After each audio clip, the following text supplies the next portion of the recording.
Yeah. Oh, yeah. Ha. Yes, sir. It's the Rec Roll. You know it. You heard it. The Rec Roll. Yes, sir, man. We back in full effect for another week. Full of sports. Oh, man. Man. I ain't gonna lie, y'all. I'm fresh off. I'm fresh. I ain't got the shades on. Yeah. I peep that. Yeah, I'm fresh on my, hangover bull. You know what I'm saying? I'm on it right now. I ain't gonna lie to you folks. I'm prepared to do the show, but if y'all see me doze off in the corner or something, I'm just gonna lay down on the futon back there, man. Little jet lag. Yeah, little jet lag right now. I ain't gonna lie, it's kicking in. That 3 hours is real. You'll realize it when y'all go. I'm telling you. But anyway, man, it's the favorite podcast, your favorite podcasters podcast, your favorite podcasters sports podcast. It's the Rec Room Sports, man. We back again on another Tuesday. We live in full effect, bro. And we got the home team, man. I'm glad we got all the members. We don't really got any special guests today, but we're going to work on that because we normally get the guests in the building. But we got my boy T-Sweat, also known as T-Sweat, better known as T-Sweat. So what they call you? T-Sweat. All right, man. That's what's up, man. We got my man Jay on the MIC. Jay, what it do? Don't worry, Jay is here. Jay is in full effect. We got my man Coach. We got my man Coach Joey. Coach Joey, aka, you know what I'm saying, Macomilly. Mac, what it do though? What's happening? Yeah. All right, y'all already know, man. It's your boy K-Whit, man. Your mama's #1 draft pick, aka Hustle Westbrook. I honestly did not put any of the laundry out this weend because I wasn't there. I told I was gonna be back by Sunday. I lied. You used the last little bit of game. For real, I told I was gonna be back Sunday. I made it on Monday, man. That's my fault. Put a little bit of water in it. Right? Yeah. You gotta get that last bit, right? Yeah. Listen, kids can't watch the uniform. Yeah, remember, listen, before the Tide Pods, that's what we did, okay? You put that water in there, you shake it up real good, and you pour it in there, man. Shout out to y'all, but you know how we do, man. Rec Room Sports, Tuesdays is your day, and we go where they don't go. And so we're going to get it kicked off from the top, man. What we got, Jay? Oh, yeah, Jay. Uh-oh. Wait, well, hold on. Right? We gonna take it back.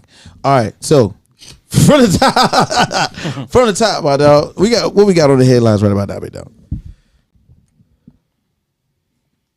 Jay, yep. Oh, there we go. In women's basketball action, the USA basketball team routed South Korea 145-69. Breaking the FIBA Women's World Cup scoring mark. Asia Wilson from the WNBA champion Las Vegas Aces scored 20 points to go with 24 points from the Connecticut Sun's Brianna Jones. Team USA remains unbeaten in group play. In racing news, 7-time NASCAR champion Jimmy Johnson retires from full-time racing at the age of 47. Johnson told the Associated Press he would consider racing in events of exotic locale, such as Fuji Speedway in Japan and a list of others. In golf news, once again, the U.S. team led by Jordan Spieth and Justin Thomas captured the President's Cup, defeating the international team 17.5 to 12.5 at the Quail Hollow Club in Charlotte, North Carolina on Sunday. This makes America's 12th victory out of the last 14 editions of the event. Yeah, and that's our big homie Kareem Muse with the headlines for today. And I forgot all about that, yo. That FIBA, the women's Team USA basketball. Yeah, that was a ridiculous score. 147, I think it was. Yeah. Balls. Like Asia Wilson over there showing out right now, bruh. Speaking of Asia Wilson, I'm gonna tell y'all something, folks. So I went to Las Vegas, and I'm telling everybody that. So like the residue from the Las Vegas Aces trip, I mean, like the parade, celebration parade, like it was everywhere. Like every couple steps you took, you seen seeing some confetti. They had like the little bills, the little hand bills, congratulations, and it had like it was like the boardwalk still had them pictures of like Asia Wilson turning up like on it. You know what I'm saying? Oh, like, yeah. That was like her pose like all weekend, just her turning up with like bottles and stuff. Hey, so yeah, is that the first sports championship Las Vegas won? That is correct. Show ding ding ding. Okay. You know what I'm saying? Because that's major. That's major because we kind of shout out to Asia. That's major. We kind of played a part in that, being that Asia's from South Carolina. If y'all don't know. And so their first sports championship.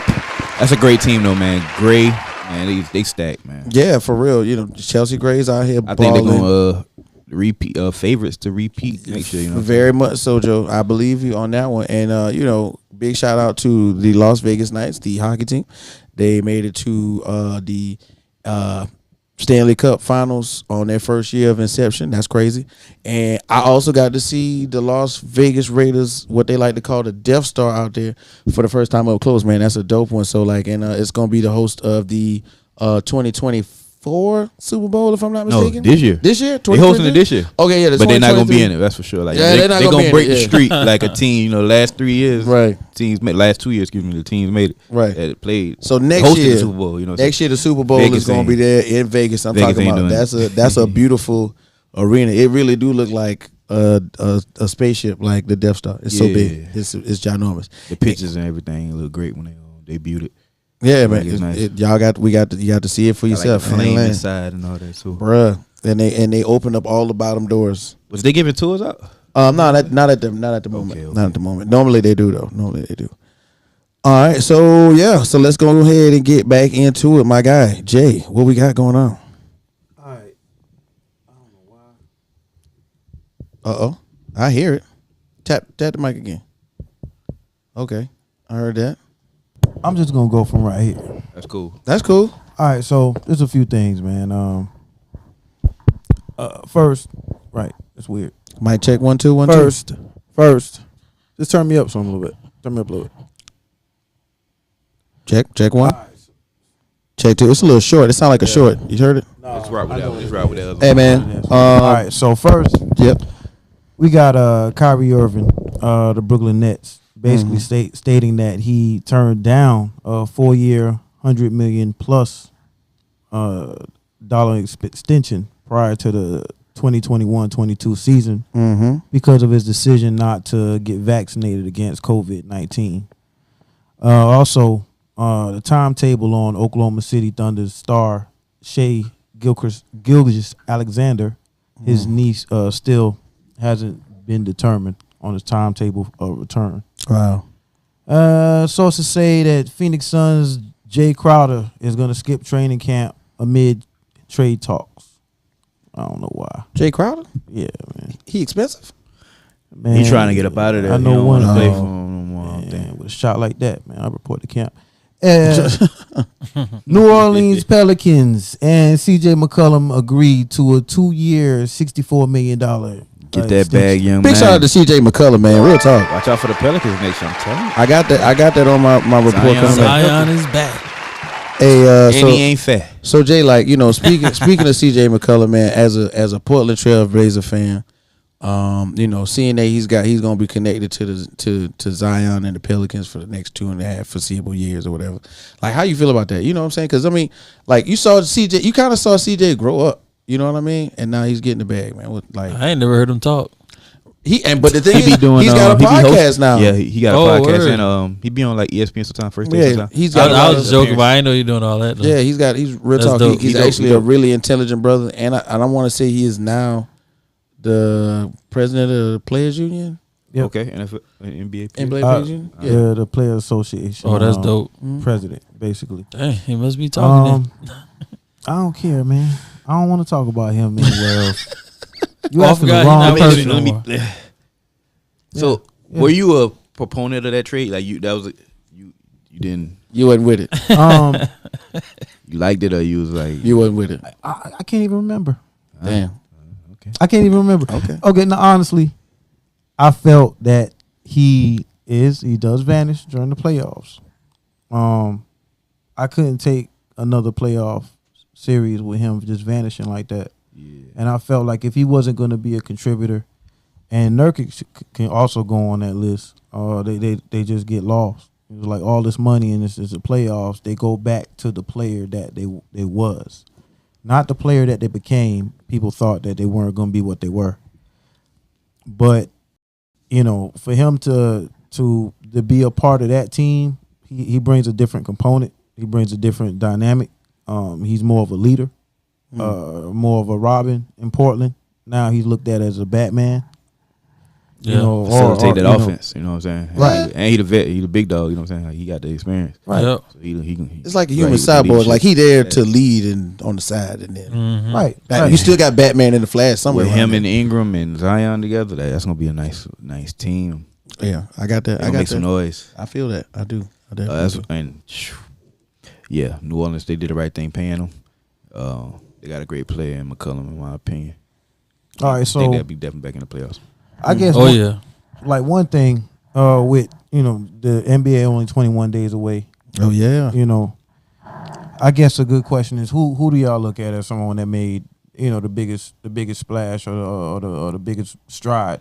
The upwards? Minnesota Timberwolves. Oh yeah. Gotta put That's Minnesota. that's in my there. number one team, the Minnesota Timberwolves. You gotta put Minnesota in there. They gave up a lot of picks for Rudy Gobert. I believe it's 5. Yes, a lot. I mean, and then in the And long some run, and some talent, of Gave course. up Beverly. Yeah, I would have tried to kept Beverly. Yeah, I don't know what it is. listen, Pat Bev is a difference maker everywhere he goes. But He will be. There you go. I was just about to he in say. LA now. I know he in LA. And I'm really with this this experiment they're gonna try with Rudy Gobert, Karl Anthony Towns. You know what I'm saying? Being down low. You know what I'm saying? And of course, they're gonna have a perennial all-star in Anthony Edwards. man. It's coming. NBA's most improved player right now. I'm Right. calling that. It's coming. And like you said, man, Karl Anthony Towns, he just won a 3-point shootout. This man has range, limitless range, so you can play Gobert. But the thing about him and the knock is that he doesn't like to play defense or whatever. He's not really tough down low or whatever. Oh, okay. And he accumulated a lot of fouls. If you know, like in the playoffs, Karl Anthony Towns was getting in foul trouble a lot. So the acquisition of Rudy Gobert and just basically saying, hey, do what you've been doing, Rudy. You've been a defensive player of the year multiple times. You're 4 Bring now. that tenacious effort on defense. Tenacious. You take care of that, and we going to definitely just turn Karl Anthony Towns into an offensive presence and not maybe worry so much about him playing defense unless Rudy out getting a breather, then he might go down low. I like that. I'm liking the things that they can do inside-outside game. Anthony Edwards taking leaps and bounds. Still got D'Angelo Russell, who people seem to forget, averages 17 to 19 points. You know what I'm saying? Can facilitate. So you got the point guard in place. Bench kind of decent. Yeah, they're gonna be nice, man. Yeah, They gonna be nice. their bench is always one of those question marks. I mean, of course they did give up some key players, but the idea is they got like several players that through development have been showing flashes. You know what I'm saying, like within the playoffs and during the season. So I'm really excited about them. I'm gonna go to the East Coast, and I'm gonna name an obvious one. You know what I'm saying? My obvious team for improvement. Is going to be the Philadelphia 76ers. Now, is this going to be a reboot or a reason for worry? I don't know. We're going to have to check and see. Of course, we still got my man, my big homie, one of my uncles. I respect him so much. I got Doc Rivers returning as coach. I saw the press conference online while I was, kind of getting myself back together, acclimated to the time zones. James Harden says he lost 100 pounds. His beard still weighs 40. But you know what I'm saying? I really rock with that. Like everybody was kind of knocking him because he was coming off an injury last season. That hamstring, and I'm gonna tell you this right now. I walked up like 12 flights of stairs because I got locked out in the stairwell. When you're trying to do adult things in Las Vegas, and I went upstairs. I went to try to get to a flight of a fire door that would open, and it didn't. So I walked up 12. And then went down 7, and then went back up to 2 where my room was at. And then I had to call my homeboy to open the door. So I know how hard it is to operate when your hamstring hurts. My hamstring hurts right now. So I felt for James Harden for last season. And for keeping it real, man, defense was probably their problem. I know while we were off camera, Coach Joey and I were discussing the addition of Montrezl Harrell, the addition of PJ Tucker. Yes. You know what I'm saying? Being like those are key contributors to Yes. like their defensive prowess. Oh, yeah. And they're gonna have to see Miami. They're gonna have to see Milwaukee. Yes. And you know, and you know, a perennial MVP like Giannis is not going anywhere. Nope. A pest on the defensive end and the offensive end. Like Jimmy Butler, he is not going nowhere. Shout out to Jimmy Butler and his new hairstyle. I'm not saying that it's the best one, the best choice, but it He cheated. Yeah, right. Yeah, Jimmy Butler's hairstyle kind of stole the show. For Ain't for no way he Miami. gonna play like that, man. Listen, he gonna put it in a bun or something, bro. and you know he just gonna skip the line, you know. But yeah, to each his own. Skip the line. Yeah, when you got millions of dollars, you know, to each his own. So Yeah, man. I'm gonna throw that out there for Philly, and then my team to watch, and we're gonna get to the West Coast. Everybody gonna name an East Coast, West Coast team. So my team to watch, right? So the off season. So we're throwing the C's up, and we're not talking about because I was on the West Coast. We're talking about the Cleveland Cavaliers, okay? So everybody knows they are the winners of the Donovan Mitchell sweepstakes. They gave up a haul to receive Donovan Mitchell, but like to look at that lineup and you see like, you know, Garrett, then you got Mitchell, everybody. Well, let's put it like this: everybody's between the ages of like 22 and 26. The young man that bench deep too. Right, and that bench is full of, you know, players like Karis LeVert, Dean Wade, the OG Kevin Love. Like, I really think that if they can gain some continuity, you know, in the offseason, which I from what I understand, they've been hanging out together, they've been practicing together. You know what I mean? I really think, you know, that 6, 7, 8 spot right there is going to be really tough to come by in the East. So I'm excited to see what Cleveland is going to do, man. And Donovan Mitchell, in my opinion, was doing a lot of work offensively and defensively because, you know, he's not a bigger guard. But now, you know what I'm saying, we got Jared Allen in the post, man. You can let him blow by you all you want. Mm-hmm. You got somebody to protect that rim. Right, you got somebody to protect that rim. I'm not going to say he didn't have that in Rudy Gobert, but once again, the word. No, he definitely had it. Yeah, the what? But once again, you know, the word is, you know, they didn't necessarily get back It's together. just that they didn't have any. They had some good pieces around him in Utah. He just didn't have that second guy that can guarantee get a bucket. He got that in Darius Garland now. Right, and yep. Nice backcourt, young backcourt, all-star, perennial backcourt. Evan Mobley.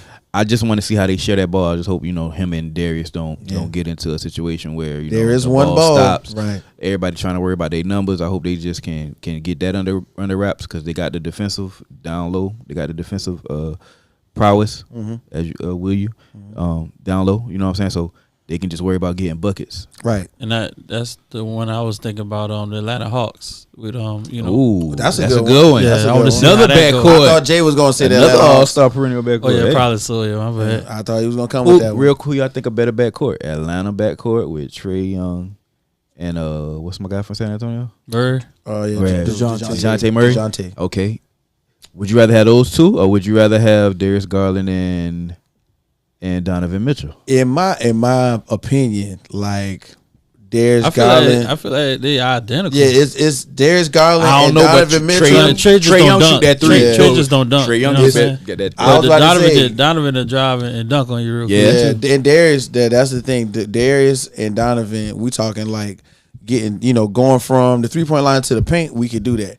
But it's nothing like coming across that half court line and thinking you got to play defense and he just stop and pop on you with Trae Young. And then DeJounte Murray, dog, like, you know, the difference between his first and his second year, that's a big leap, dog.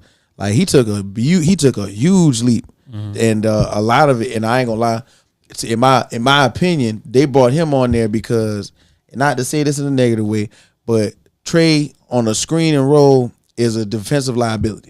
So now, at least if he caught in the screen and roll, if he's caught somewhere he got to switch in this DeJounte, you know, at least it's not like, oh man, you know. Oh, DeJounte got defense. Yeah, exactly. At least it's not That's like, a big guard. That's mouse a in the big- house, you just get abused. That's a big guard. Yeah, so in my opinion, you know, I'm looking forward to seeing Cleveland, but Atlanta won that one, though. I think Atlanta got the better backcourt just by a little bit. I'm gonna take the 3-point shooting of Trae Young paired with that defensive tenacity and offensive playmaking of Murray. But but Mitchell and Garland is special too. Yeah, I just like the size of Murray a little bit more in that 3-point shooting the tree. Right. Yeah, that's like a you know, what is a good pairing. You know what I'm saying? It's like gonna be some good battles, like tequila and cranberry juice. No, not cranberry. Well, vodka and cranberry juice. Okay. Some alcohol and cranberry juice. Yeah, Tito's and cranberry. I had a lot of that too. Get that you know what I'm saying? In your life. What about you, Jay? What East Coast team that's like standing out to you right now to talk about? Eastern Conference. I'm gonna go with Detroit. That's a good one. I mean, just young team coming up. Yeah, just with the draft picks and basically the nucleus, or should I say the role players that they putting around. Mm-hmm. Who just signed? The Pistons just signed somebody.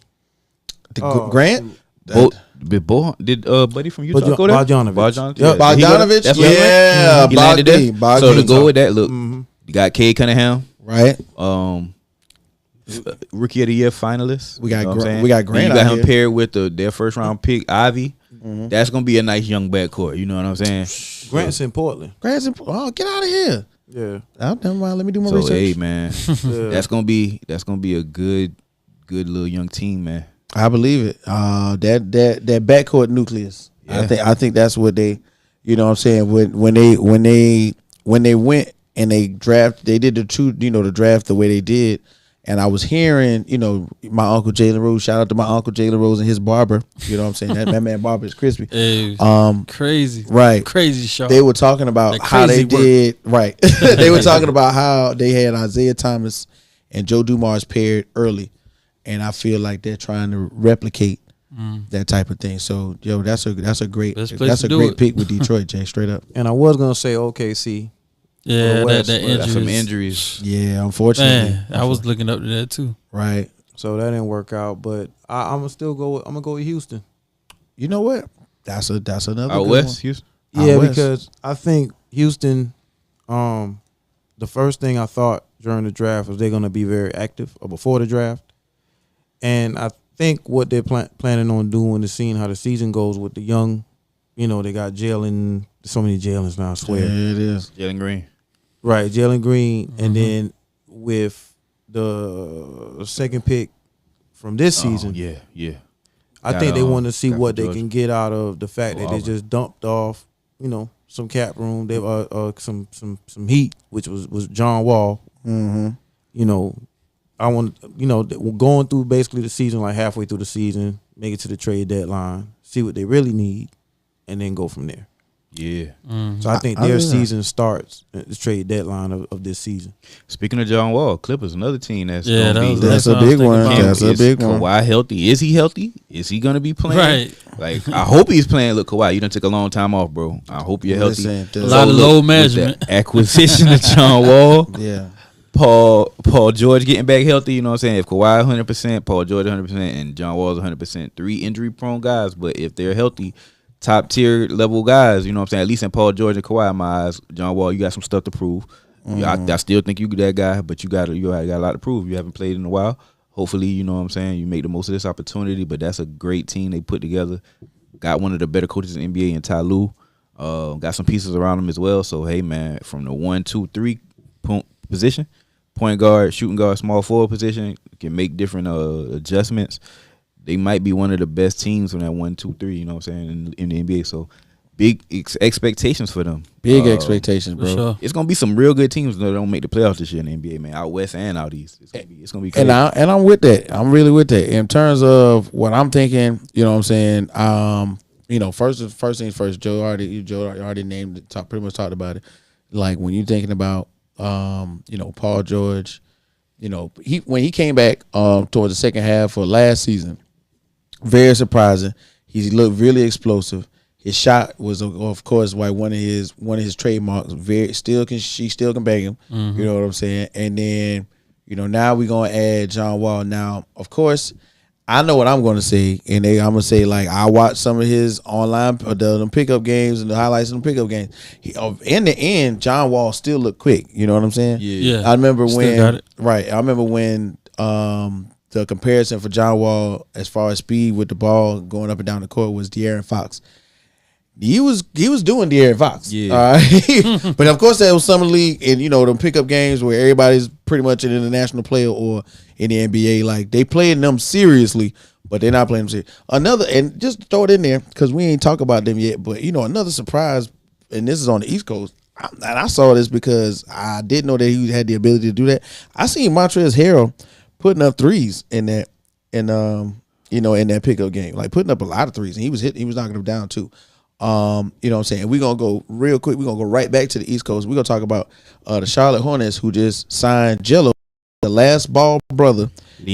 Finally in the league and in the league to stay. He had a couple of quick stints in the league where he was coming off the bench. He was playing for G League teams, but now he's officially been signed to the Charlotte Hornets. And I'm gonna give we need a round of applause for LeVar Ball. You know what I'm saying? Most definitely. Yeah, the ball father who said for sure that all three of his sons will be in the league, and it's really hard for black fathers to say anything like that because they think you crazy all the time. Right. My son gonna make it. He gonna be with that. No, everybody was, Stephen A. Smith and everybody was no. You all three of your sons won't be in the league. Let's just get one and slowly, let's just be happy about one of them boys. All right, don't be happy about all three. Nah, but real talk, it might have took some time, like another. That's crazy though. What, 6 years? Might have took 6 years. But listen, all three of my sons get in the league. I ain't listen. I'm the GOAT. All right, Hey, Charlotte gonna be a fun team to watch, man. Dad. Melo, I think he made strides to be an all-star this year. And Jello can really shoot, man. I was watching him in the G League with Charlotte. Charlotte, he signed to Charlotte, played in the G League the last 2 summers. He was making some noise. I thought he was gonna make the team before this year. It took him a little while, but he finally cracked it. I think he signed like a non-guaranteed deal. I'm not sure if it's gonna be a 2-week deal. The details haven't leaked yet or been released yet.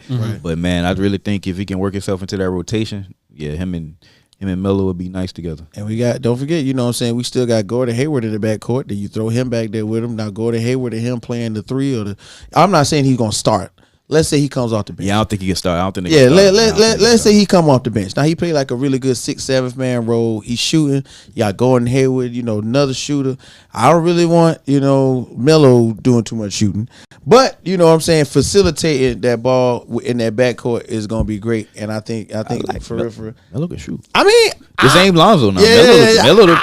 Jello the best shooter, but Melo can shoot too. Right, Jello the best shooter. Better than Lonzo. You know what I'm saying? I'm still interested in seeing my dog Scary Terry come back from injury as well. Hey man, they got a nice little team. They got Graham too. Graham was going off a couple 2 years ago in the league. Somebody want to beat up their old lady. I don't know. Oh yeah, we ain't gonna talk about him. He out of here. Yeah, that's over, man. Come on, dude. Yeah, but I don't know about their coach. The Charlotte, the X factor is they got a new coach. So we'll see how that goes. Right. Got the players. We'll see what the coaching brings out of those players. Right. And, of course, you still got the GOAT watching you from up above, talking all kinds of trash when you do the wrong thing. LeBron's still playing, man. I'm messing with you. Shout out to Michael Jordan. Shout out to Mike Jordan, man. Mike Jordan come down there with them patent leather, Italian joints with the ankle showing. He don't care. His money long. He don't even want to go to one of their practices, like when he mad at him, like when Mike mad that they messing up. He probably get the ball and play a 1-on-1. Let me show you how I do the move. Okay, and do them too. Mike's still doing them. Hey, real quick, I'm gonna throw it in there. Let's talk about it real fast. The emergence of John Morant this season. It's not even the emergence, but the resurgence of John Morant this season. Yeah, next level. I think that's gonna be a big one too. Might win MVP. I mean, they pretty much got the same. Matter of fact, if he can stay healthy, he would have won MVP last year if he would stay healthy. If he stay healthy, he gonna win. That's my that's my preseason pick for MVP. I really can feel it. I really can feel it. I mean, it's a competition at the top that I think is going to be different for like the first time than in our generations. You know what I'm saying? We're gonna talk about LeBron, but it's gonna be on somebody else. Yeah, we're gonna talk about somebody else. We're gonna talk about KD, but they're gonna talk about somebody else. And I think this year, you know what I'm saying, especially with the big men coming back, being healthy, you know what I'm saying? We got Embiid again. We're talking about John Morant. We're talking about last year's MVP straight out of Denver. You already know what it is, the Joker. He's gonna be coming back, and that's on my list of things too. What? Murray is coming back. Okay. He better be too, because he's gonna miss a lot of basketball. Listen, Murray's coming back. And what's my man name? I can't think of it. Joke. It just was in my head. Giannis? Yes. Nah. Oh. Denver. Oh, Michael Porter Jr. Michael Porter Jr. MPG. Oh, yeah. Michael Porter Jr. coming back, and that was kind of like the X They got factor Aaron Gordon too. In years past. That was the X factor too. Got Aaron Gordon has emerged as a perennial like defensive second team, like, you know, Swiss Army knife kind of guy, because everybody's sleeping. Like when Aaron Gordon was in Orlando, Aaron Gordon would have been an all-star had the team been worth something, but Aaron Gordon was pretty much relegated to a role of, you know, like a flashy dunk or whatever. But when he comes out here and he goes and he does his thing, he's developed a 3-point shot. He's realized that he's not going to be the star because he don't got to be. That's what Joker's for. You know what I'm saying? When Murray is playing, they got a facilitator. Murray is not the facilitator, and Jokic is doing the Jokic thing. That off ball game that Murray got is crazy. They needed somebody else to get him a bucket. I interrupt you. They needed somebody else to be able to get him a bucket. That's why they struggled against Golden State last year. Murray, with the Murray back, everything don't got to be on Joker. Like, we need you to play deep. We need you to facilitate. Right. You gonna lead the team in assists, you know what I'm saying? And we need you to get 30 plus. Like, and Murray could drop a bucket. Murray drops some joints from 30 plus crazy. too. Remember that series him and Utah when it was 7? Him and Donovan was going back and forth. Yeah, bro, that was a good series. You know what I'm saying? So Murray can get the bucket. Murray got that dog in him too. Murray got that dog in him. But back to them MVP talks real quick. Giannis still in there. You got Luka, who's gonna get nothing but better. Like, Luka got a better team around him now. A much better team. They don't got Brunson, but that's a team to look at. Hardaway Jr. is gonna be emerging. Like, they got Christian Wood from Houston. Right. So they got a big man down low now. Right. Yeah. We're gonna have, you know, 2 big men because they always had one, but now we're gonna put JaVale McGee and Christian Woods. Right? Oh yeah, they did sign JaVale McGee too. Yeah. And you a lot of good teams. You can never forget about that veteran presence. Don't forget, everybody liked to play JaVale McGee when, you know, he was out there. You know, Shaq was calling his name for, you know, Shaq in the fool. He got right in Golden State. Yeah, but listen, man, he got the rings now, and he was like a big part of them rings too. So you know, shout out to JaVale McGee. He got 3 rings. 2 out of the 3. He got a Lakers. He won with the Cavaliers. Lakers. He won with the Lakers. Yeah, he did win with the Lakers. That was his first ring. That was 3. Nah. It had to be. No. That was his first ring? No. Who he played for before the Lakers? Golden State. He played for Cleveland? Golden State. He got the Golden State rings. He got the Golden State first. Okay, he got the Golden State first. He got the Golden State 2, and then that one. McGee got 3 rings, bro. McGee got 3 rings. That's crazy. On everything. I ain't gonna lie. He put that gold grill in. He be. Hey, listen. If you watching it, make sure you like, share, and subscribe. If you think JaVale McGee got 3 rings, or if you know different, you can text Jay Sheen right now. You can text Jay if you in the group chat. Let him know how many rings JaVale McGee got. Shout out to my boy Freeport. I know Freeport is watching right now. One of our largest supporters. Yes, sir. All right, you know what I'm saying? Billboard Entertainment. You know what I'm saying? Shout out to them boys. Once again, but going back to what's important, that MVP candidate talk is going to be huge this year. LeBron James winning it, man. Not this year, man. LeBron. No. Hey, look. It's a possibility. It's a possibility. It's a possibility, brother. This man ain't fell off yet, bro. We balling, man. Speaking of teams that made disastrous moves this offseason. Wow. Really? That word? Question. Wow. That word? Disastrous. Nah, Utah. I'm not gonna say disastrous. Utah did. Right. That's disastrous. Teams that's horrible. That are might not even more play this trending shit. downwards. More teams that are trending downwards. Okay, we gonna start there. We're gonna start. We done said it. Let's start with Utah. The rebuild is in full effect. You know what I'm saying? Danny Ainge is putting his fingerprints on there, just like the year that he brought in the wrecking ball. Right, yeah, just like the year that the Celtics was going down, and they brought in great sound effect, and they brought in Kevin Garnett, Ray Allen, and they let Paul Pierce, remain as a part of the nucleus. Oh, he known for doing that, didn't he? Yeah, this is so. I think, and I've been saying it for weeks and weeks. I really think that either Utah or San Antonio is trying to get that Victor Wembanyama pick somewhere in the top 1 or 2 or 3. Oh, he's number 1. He going number 1, bro. It's all about who gonna have that first pick, bro. Right. So he's going number 1. So it's kind of a dance that you got to do with the way that they got the draft set up now. Well, you can be sorry. You can be sorry as you want to be, but if you don't get that ping pong ball the second time, it doesn't matter. 3 rings with JaVale McGee. All right, that's what I'm talking about. I was right. Shout out to the group chat for the Rec Room Sports. Make sure you fact check us. That's why we do what we do.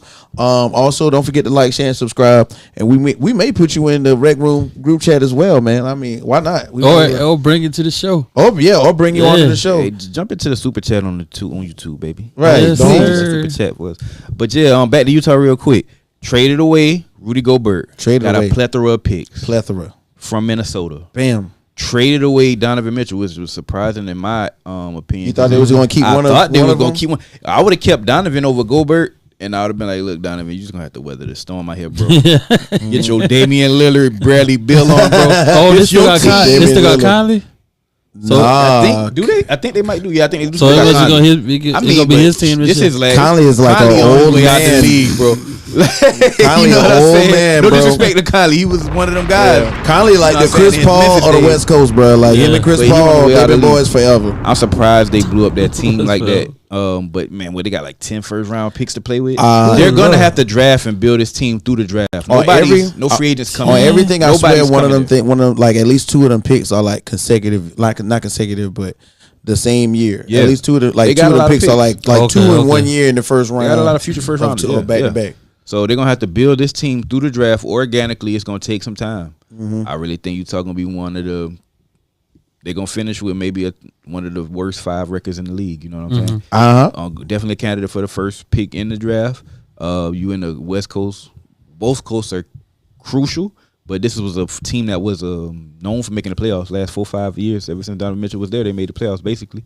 Definitely missing out on the playoffs now, so it's gonna be a different culture. Got a different coach. So I think they got a very hard uphill battle, if you will. I like how you threw that in there.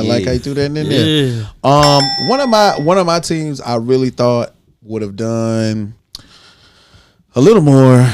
Once again, unfortunately, the New York Knicks, man. You know what I'm saying, like, it gotta be. Speaking of Mitchell,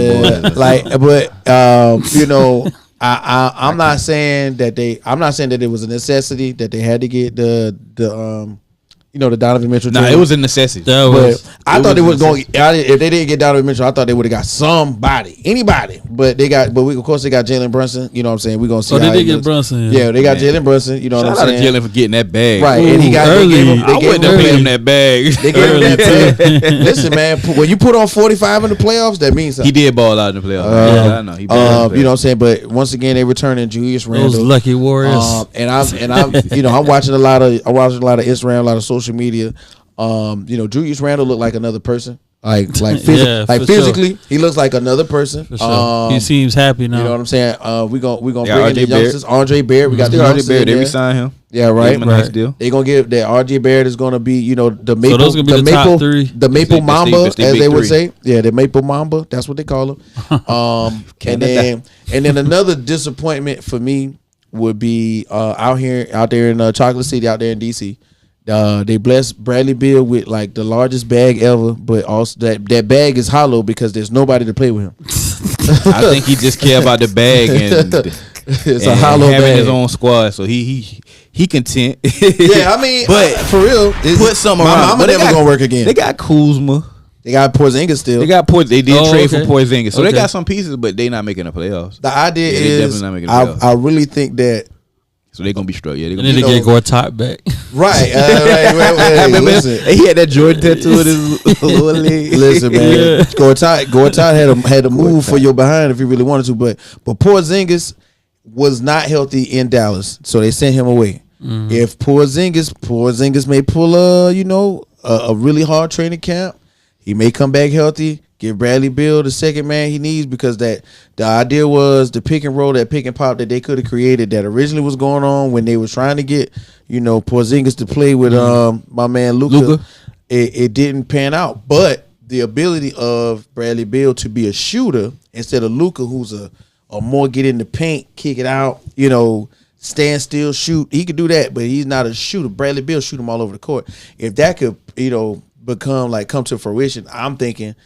I'm not gonna put my stock in them, but a playing game type team is DC.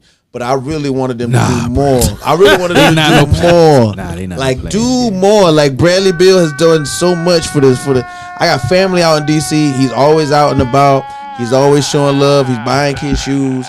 He's got a mentorship program. I rock with Bradley Beal. Yeah, I like Bradley Beal. Really does a lot. Really good. Bradley Beal elite. Right. Yeah. Shout out to the AAU team. Bradley Beal got. So, but I think the organization has pigeonholed him with that money, and he's gonna be like, you know, my man Wes Unseld. You got Wes Unseld in DC. You got Bradley Beal in DC. Wes Unseld was great in DC. Bradley Beal gonna be great in DC too, and that's how I go. Yeah, I was like, I hope he can stay healthy too. That's another guy I want to see play a full 82 game season though. So. Now they're gonna. If he can stay healthy, maybe they can make a little noise. Right. But I don't think. Yeah, there's gotta. I got an everybody question. What's up? On the West Coast, and we gonna refer to my man T Sweat on this one because T Sweat got. I know he got to talk about it. So, like, how do we feel about Pat Bev and Russ? You know, igniting a friendship a friendship bond that'll last forever through the ages. Like, y'all ever seen Rock of Ages when the two guys was hanging together and they realized like they was like best friends and they was gonna make a rock band? I feel like I ain't seen that. It's an old movie. But I feel like that's how Russ and Pat Bev do. Like, instead of being adversaries for so long, them boys probably got together and was like, man, my mama like to make fried chicken. Your mama make fried. My mama like fried chicken too. And like, we gonna be best friends? Hell yeah, we gonna be best friends. And I think that's what happened. How you feel about that, Sweat? Being that, you know, not only are you a Lakers fan, but you are a LeBron bag carrier. Say LeBron fan first. Yeah, you a Lakers fan. Yeah, though. I got you. Gang, all right. And of course, Coach Joey. Yeah, so, but basically, you know, a lot of people kind of like, you know, as Jay was referring to, it seems like not much of a change, bringing, you know, some maybe not scoring so much type players or player, and already had one. Well, Westbrook was like that, so hopefully this Darvin Ham pick up as coach. Right. I know it's gonna be a defensive turnaround. You know what I'm saying? Because last year, Darvin Ham. I actually at the game, we went to the Hawks game, watching them live. Like, they played no defense at all. Yeah, it was hard watching. Oh my god, frustrating. Bro, I feel like I could coach, bro. I was like, bro, whoa, draw something up, bro. Like, y'all just let them drive through the whole thing. But I'm excited about the defensive side of it. I'm always excited about the offensive side with my boy Brian, and I just want AD healthy, man. Yeah, just give me at least 75% of the season. I need 100%. I need 148%. I don't believe he can. I mean, AD, excuse me, AD. I need all that from you, bro. We're gonna give AD 65. Shout out to AD, if AD do 45, I take 47. No, he's done that. 48%. We need 75 at least, bro. I need 148. The playoffs, you know what I'm saying? 148. I need a random look, bro. And missed a lot of games last year, bro. Bruh. Like, man, look.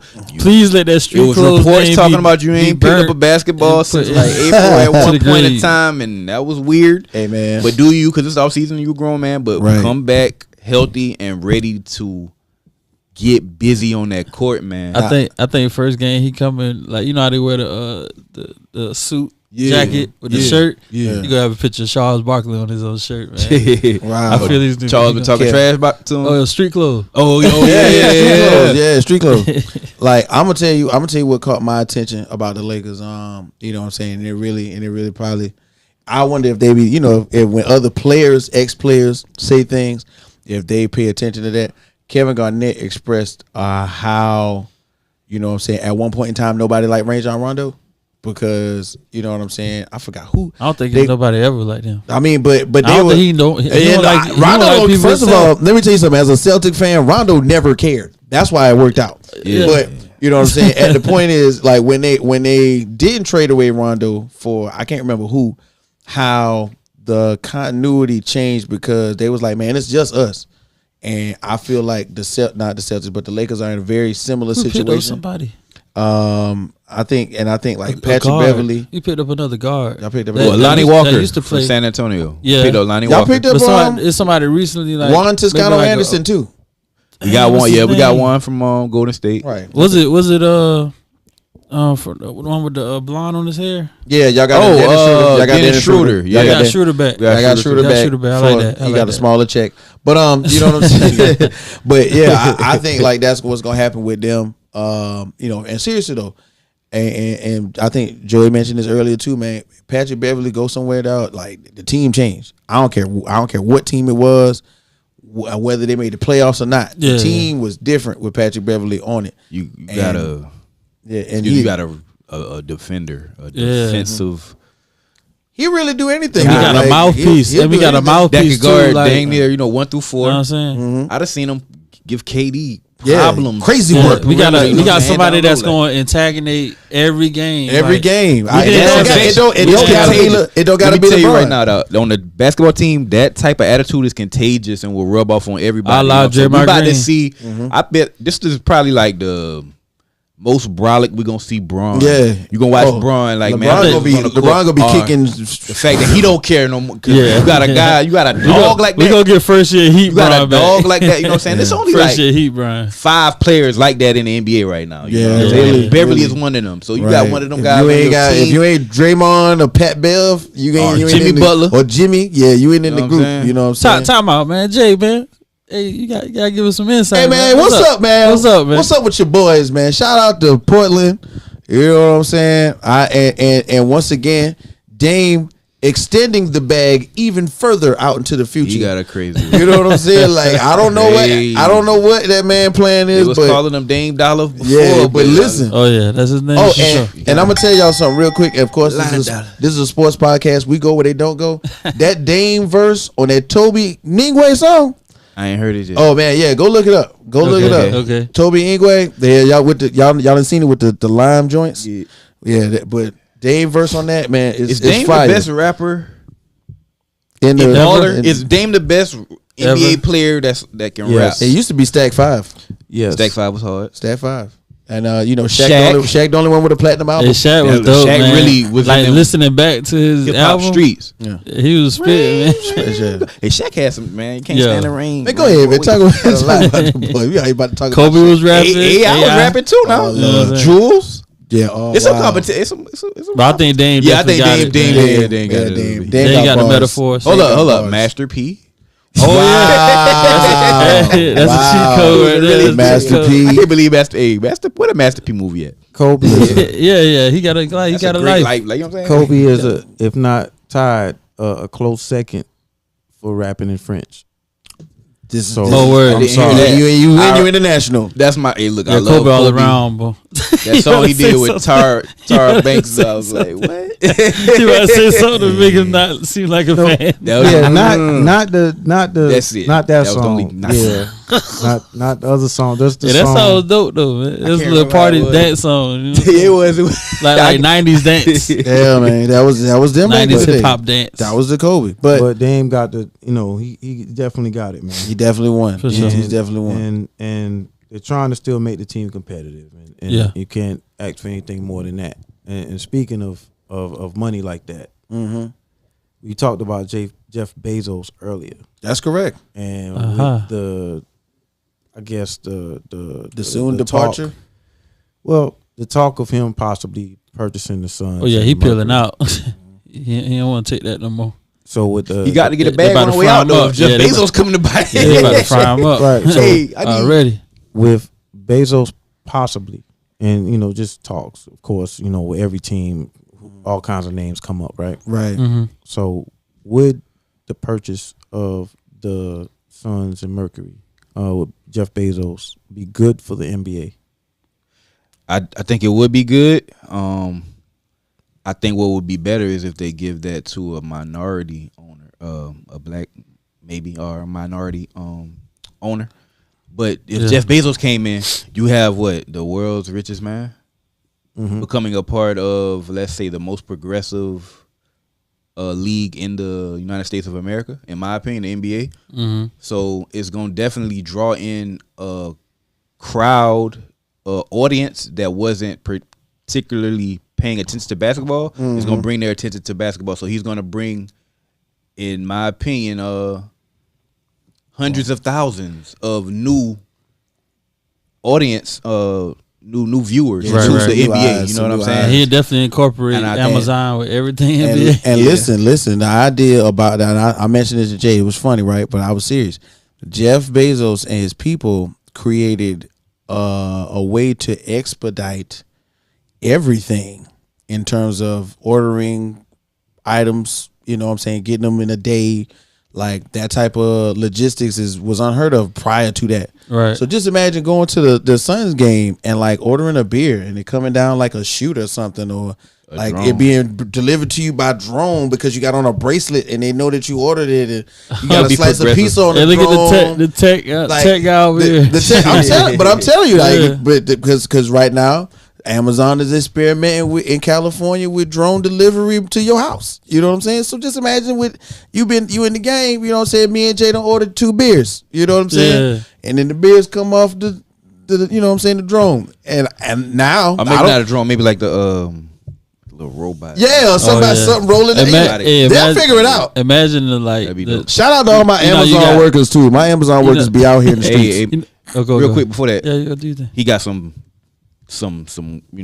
bad reports about how Amazon practices are. Yeah, so malpractice. If you come into the NBA is gonna nip that in the bud. You're not gonna have any of that going on with the NBA. Of course not. No. So yeah, I would hope that might be a knock on if the NBA would let him come in to the fold. They're trying to. Amazon is trying to change a lot of the things that they have. They also have the Amazon Workers Union that has been like suing the crap out of everybody because, of course, Amazon was a non-union workplace at one point in time, but they're not playing that no more because you gotta unionize when you're that spread around the world and the countries and all that kind of stuff like that. So, I mean, yes, he's had some really bad thing, but when you the CEO, you can't keep your eyes on everything. That's true too. Now it's so much of a big company, right? But it is the biggest company in the United States, right? Yeah, but it gotta be. Shoot, it's Amazon. So I wouldn't be with them being the owner. You wouldn't be with it? Not because they have a competitive advantage. Why? Remember when the Dallas Mavericks was purchased by Mark Cuban and they were talking about how he was putting like PlayStations in the locker room. Yeah. Man, these cats gonna be having like crowd, what you call it, like chambers, crowd chambers after every game. They gonna be having the digital good stuff. masseuses where they actually going the nerve of your body, and they're sensing the nerves of your body. While they can you come on, think about it. This is talking about Jeff Bezos. But if I'm the owner and that's how I want to treat my players, that's a luxury that our players will have. When you mention other that, owners could do that too. When you mention that, I remember at one time when like a lot of free agents, not the big name free agents, but a lot of really good free agents. I remember it was like Kareem Butler, Jason Kidd. It was like, dang, where y'all going? To Dallas? It was like, nah, y'all don't know. And then they did that like back when like NBA stuff, inside stuff. Yeah, like they did that tour of that locker room. I was like, yeah, dog, I would have. Yeah, it was next level with Dallas. Yeah, sure. So yeah, you got to. Mark Cuban was ahead of the game with that. Well, I'm not saying that he wouldn't be good for the NBA. And the reason why I made that point and I said that is because I think he'd be better for the league, but not good as an owner. Okay. For the league, he will bring all kind of innovations in, all kind of technology. Take it a whole nother spaceship too. Right. Like playing in space. He been in space. Christmas game would be in space. A triple header. Everybody on the moon. Let's Send go. them boys to the Phoenix Rockets. Wow. Take one day for a 3-pointer to go in. we go to the moon. But yeah, right.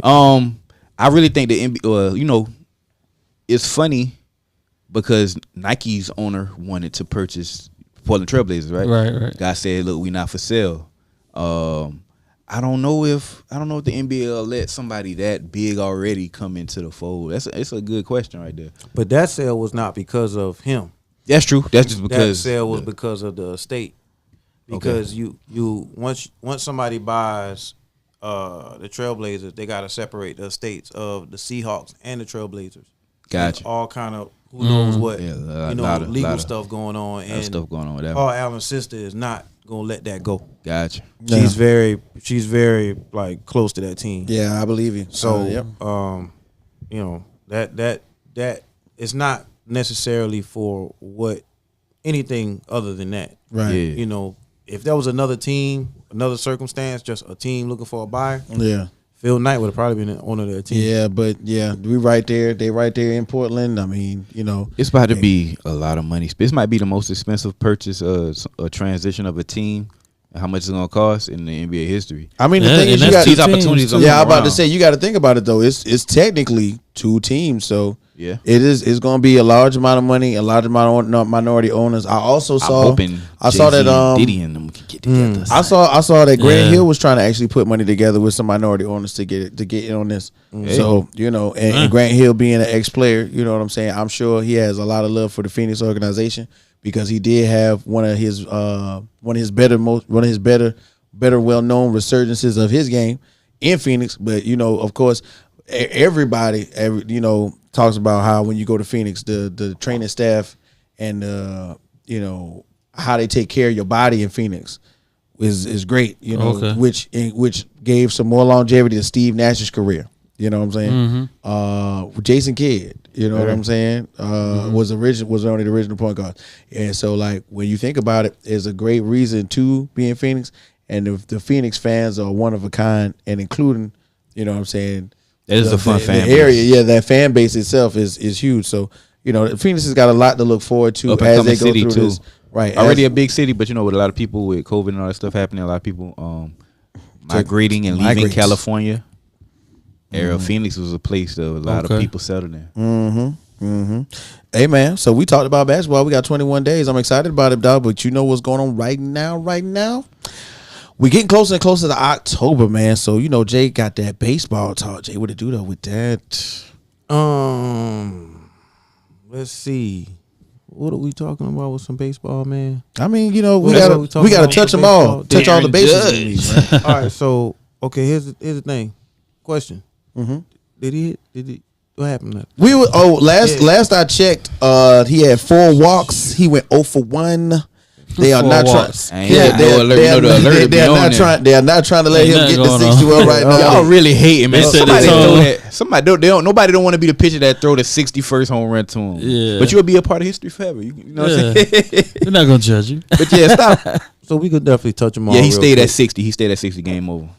So just a quick a few things about baseball throughout the week. We have a couple of things that took place that we might not necessarily talk about, but might have some importance. Like President Joe Biden hosting the World Series. Atlanta Braves at the White House. Shout out to Uncle Joe. Big Braves. Letting them boys in the building. I wonder. I'm not gonna talk about Joe Biden. Let's not talk about Joe Biden. Right. He might Y'all be a fan don't of the want to Red elect Peepaw to be the president, okay? Remember that. And we approve that message. You wanted Paw to be the president, don't get mad. We approve that message. I'm just saying, don't play catch. He did take a little bit off. Don't play catch with Joe Biden. Yeah, that's what I meant. He'll miss? Yeah. No, it might be.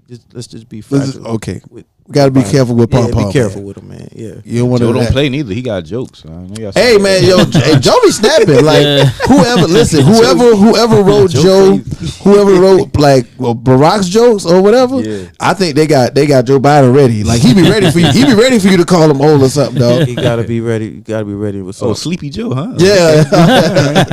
All right. Also, man, and something that would be pretty big is big in not only baseball news but sports news.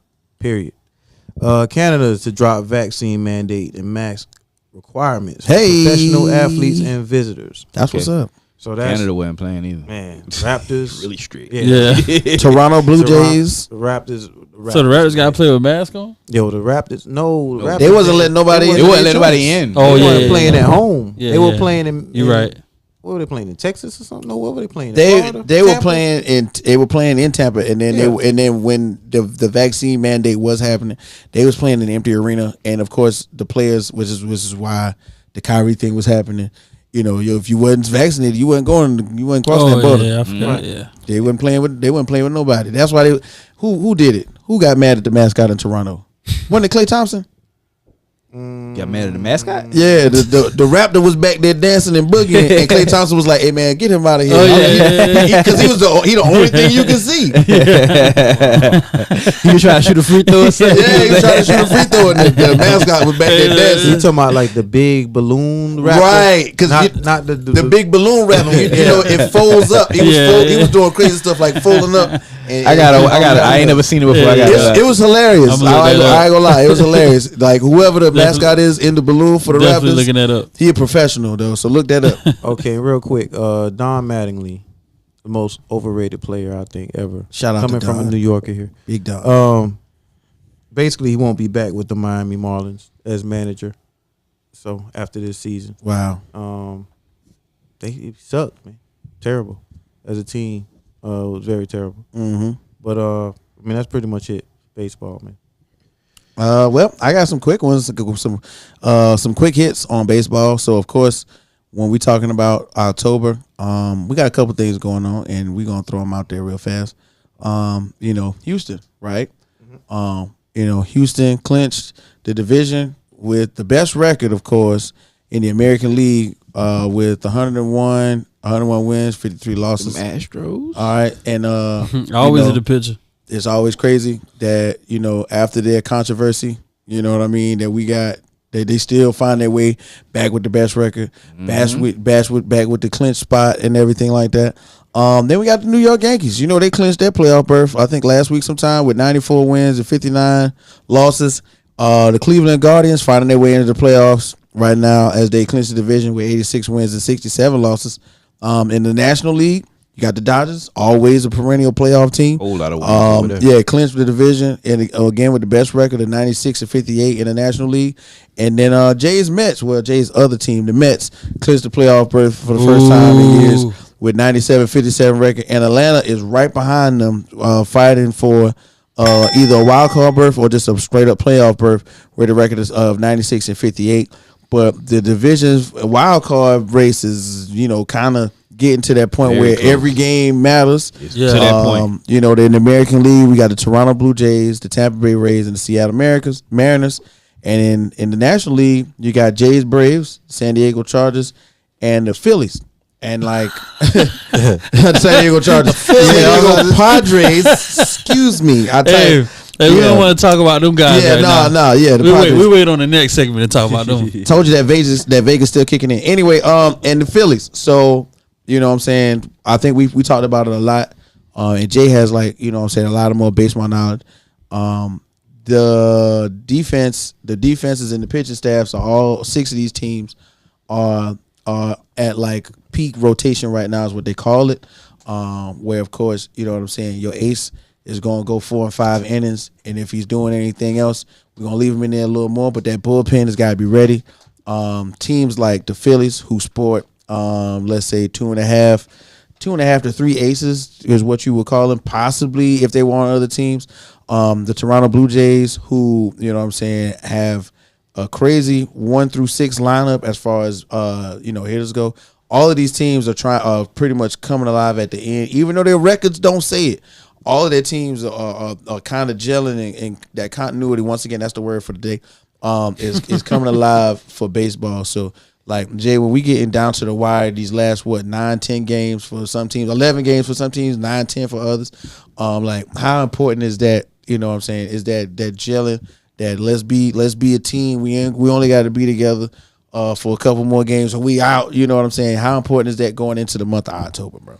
I mean, first of all, pitching staff is important, and going in deep into the pennant race, or basically a playoff race or a wild card race, however you want to look at it, you depend a lot more on your pitching staff and your closers.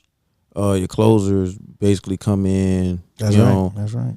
I would say your relievers would come in and probably push the whole game. You probably have a lot more bullpen games going into late in the season. Right. So you're leaning heavy on them. Also, at the end of the season, you do a lot of call-ups. Possibly guys that were like prospects, young guys coming up that you might want to give a try, but not exactly in the heat of it. Basically give them confidence. So you have your players that come up from, your second round, or players that didn't quite get it at the beginning of the season. Mm-hmm. So it matters a lot, because you trying to get all of this in and still win a pennant. Try and still basically, get a wild card berth. Who we have with the Guardians, or should I say in the National League? I kept looking at the Guardians, and I was like, who the heck? Right. Yeah, man, I gotta get used to that one. Who the heck, bro? Like, for real. But and they clinched though. They did. You know what I'm saying? They clinched the actual division. Mm-hmm. Wow. When you have what you have going on with the Mets and the Braves, it's kind of, wild card is kind of off with the National League, because basically whoever comes in second in that division is getting the wild card berth. Yeah. So, man, I think that is really, just like you mentioned, dog, that depth of that bullpen and the strength of your closer. And me and you was texting over a couple games like a week or so ago, and we were like, man, look at this, it's so tight. And then all of a sudden, 6th, 7th, 8th, 9th inning, like them 2 runs you give up, they'll kill you. It's over with. You're not getting them. You're not getting them back. Right. Yeah, you know what I'm saying. And I hate to be, and I would hate to be that closer who, you know what I mean. Like, I gave up that run. You know what I'm saying? I gave it up. I gave up 2 of them. You know what I'm saying? They probably go crazy in the bull. Right. And now I got to come back.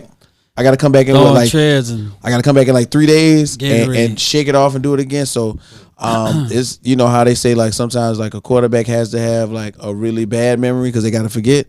I would think like a closer or somebody who's pitching, you know, out in the rotation, you know, mid game, they also got to have a really, you know, quick memory because it's got to go in one ear, out the other, especially when you're giving the runs up, man. So big shouts out to Jay, man. I'm really looking forward to talking more about this baseball. We're getting closer and closer into the pennant race, into the playoffs. The month of October, we're going to talk more about, we know we're going to talk about 61 and 61. So, like, what about Albert Pujols? Did he get the 7? He got 700. He got 700. He got He got the 7? He hit 2 home runs the same game, I believe. 699 and 700 same game. Shout out to AP, man. You know what I'm saying? Somebody that I know I've been watching play baseball for like, what, 20 years? The machine. The machine. The machine? The machine, man. Like, and I'm talking about he been over here, he been over there, he been Seattle, he been to the Angels, he come back. Like, I and it's crazy to see nice longevity in a sport like that is kind of unheard of, especially when you stand at that peak level. Only other person I can really think about like that would be like Big Papi. You know, he got the big Dominican lunch. You know, that's what we do. We be Papi, okay? But going into baseball, going more into baseball, of course, I'm really interested in looking at these. I've been talking about it. I can't wait all for the season playoffs. long. I really want to see that Max Scherzer.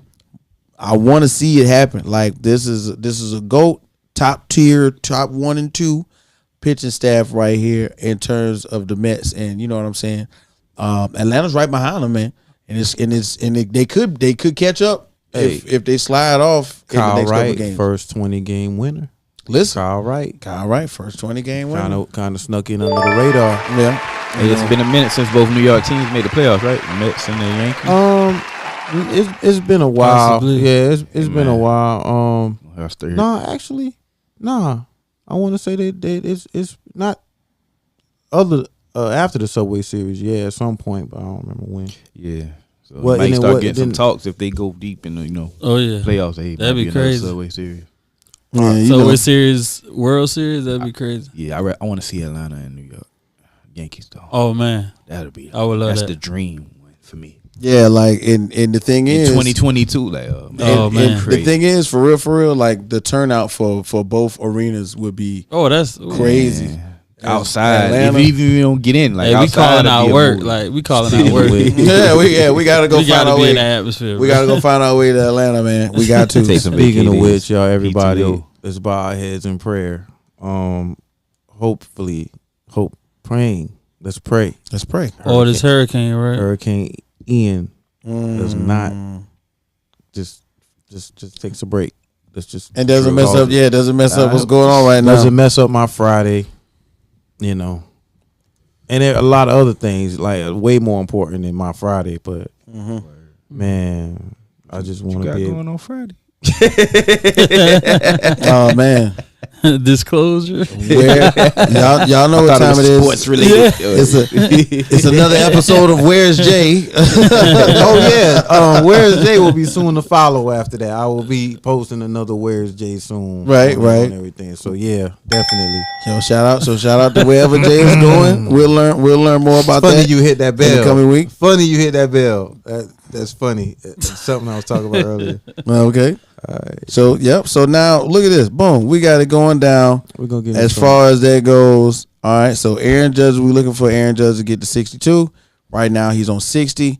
The lights are somewhat brighter in New York when you get to 60, as they say. Yeah. And we'll be looking forward to hearing more about that with these 9 games left that the Yankees got. Man, they might mess around and walk this man every game. Man. And listen, and I was watching. Don't nobody want to be the pitcher that throwing 60 for 1. You know what I'm saying? It's got to be a situation where they can't walk him. Bases loaded. Yeah. Right. You know what I'm saying? Yeah. You just can't walk this man. 61 and 62. I was watching the sports podcast, and they was talking to the big unit, right? Everybody knows the big unit. So, and he was like, "Yo, it's nothing like going up there and looking at Barry Bonds down the pipe." And that's what they call it, like looking at staring Barry Bonds down the pipe. You said it. Yeah, I know. I'm sorry. And he was like, "Yo, yeah, I know, it's crazy." I was like, "What?" He was like, "Yeah, right, exactly." But he was like, "It's nothing like it." And then just watch him take off, like he just start unstrapping his elbow pads. You know what? Hey, check this out. You know what? That's what he said. It's time for football. Let's talk about the football, man. Yeah. Whoa, Hey, he was like, "Well, we're not even gonna. I'm not even gonna call it. We're gonna huddle up on this. But the point is, Barry Bonds would take off his elbow pad. It was not going. Got to up there. It was not going. Before he listen. Before he not going. Barry Bonds would get up there and take off his elbow pad. Down the pipe. Yeah, we got you. I was like, wait a minute. Wait, that's what you do. You stare at Barry Bonds down the pipe. All right, okay. Right. I don't even want to know. That's what he said. No, I would have, not imagine, but that, baseball terminology. Yeah, in terms of baseball, that would be the pretty world intimidating. must go on. Right. Exactly. Oh my God. So initial tests revealed that serious knee injury to New York Giants receiver Sterling Shepard is basically unfortunate, imminent. man. Wow. Out for the season. Unfortunate. Non-contact injury. He was like just jogging, if y'all seen it. He kind of just was like a jog off after the play, and he fell and grabbed his knee. So man, that was unfortunate. OBJ tweeted out, said, man, they need to get rid of that turf because the Giants play on turf. OBJ was saying, man, I guess he had a knee injury on some turf. He basically was saying, look, like, we make billions playing football, or the NFL make billions off of football. Why are we playing on turf? Just get grass. It's safer for the athletes as they run on it, jog on it, make their cuts left, right, get into their moves, run their routes. It's easier on the body playing on grass. So why do we even have turf at all? And think about it, though, like a place like, you wouldn't think about it, like we wouldn't, but a place like Wembley Stadium in Europe, you know what I'm saying? Like, they fold up their field, and it goes underground, so they can grow the grass in ambient light and natural light. Wow. So why don't they do that in America? Money. Owners don't want to spend that bag like that. I mean, in Europe, I ain't lying. That soccer money different.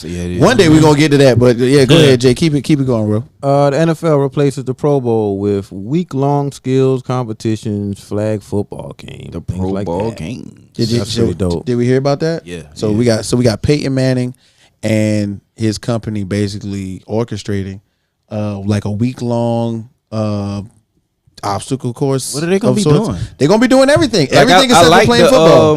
The fastest man race they had last year. I like that. I think it need to be taken more serious. They're gonna be doing everything except for playing football. Cheetah didn't even really run for Cheetah, just was playing with those guys. I think Michael Parsons ended up winning it. Right. But like if they just had like a for sure 40 fastest man race. Right. Skills competition for the quarterbacks. That'd be great. Skill, maybe like a skills competition for the running backs. Let me see you cut in and out. Let me see you, know what I'm saying, hit the spin move. Right, because there was a lot of complaining about how the Pro Bowl was going now. So I mean, the thing is, it's two things that happen in every All-Star game.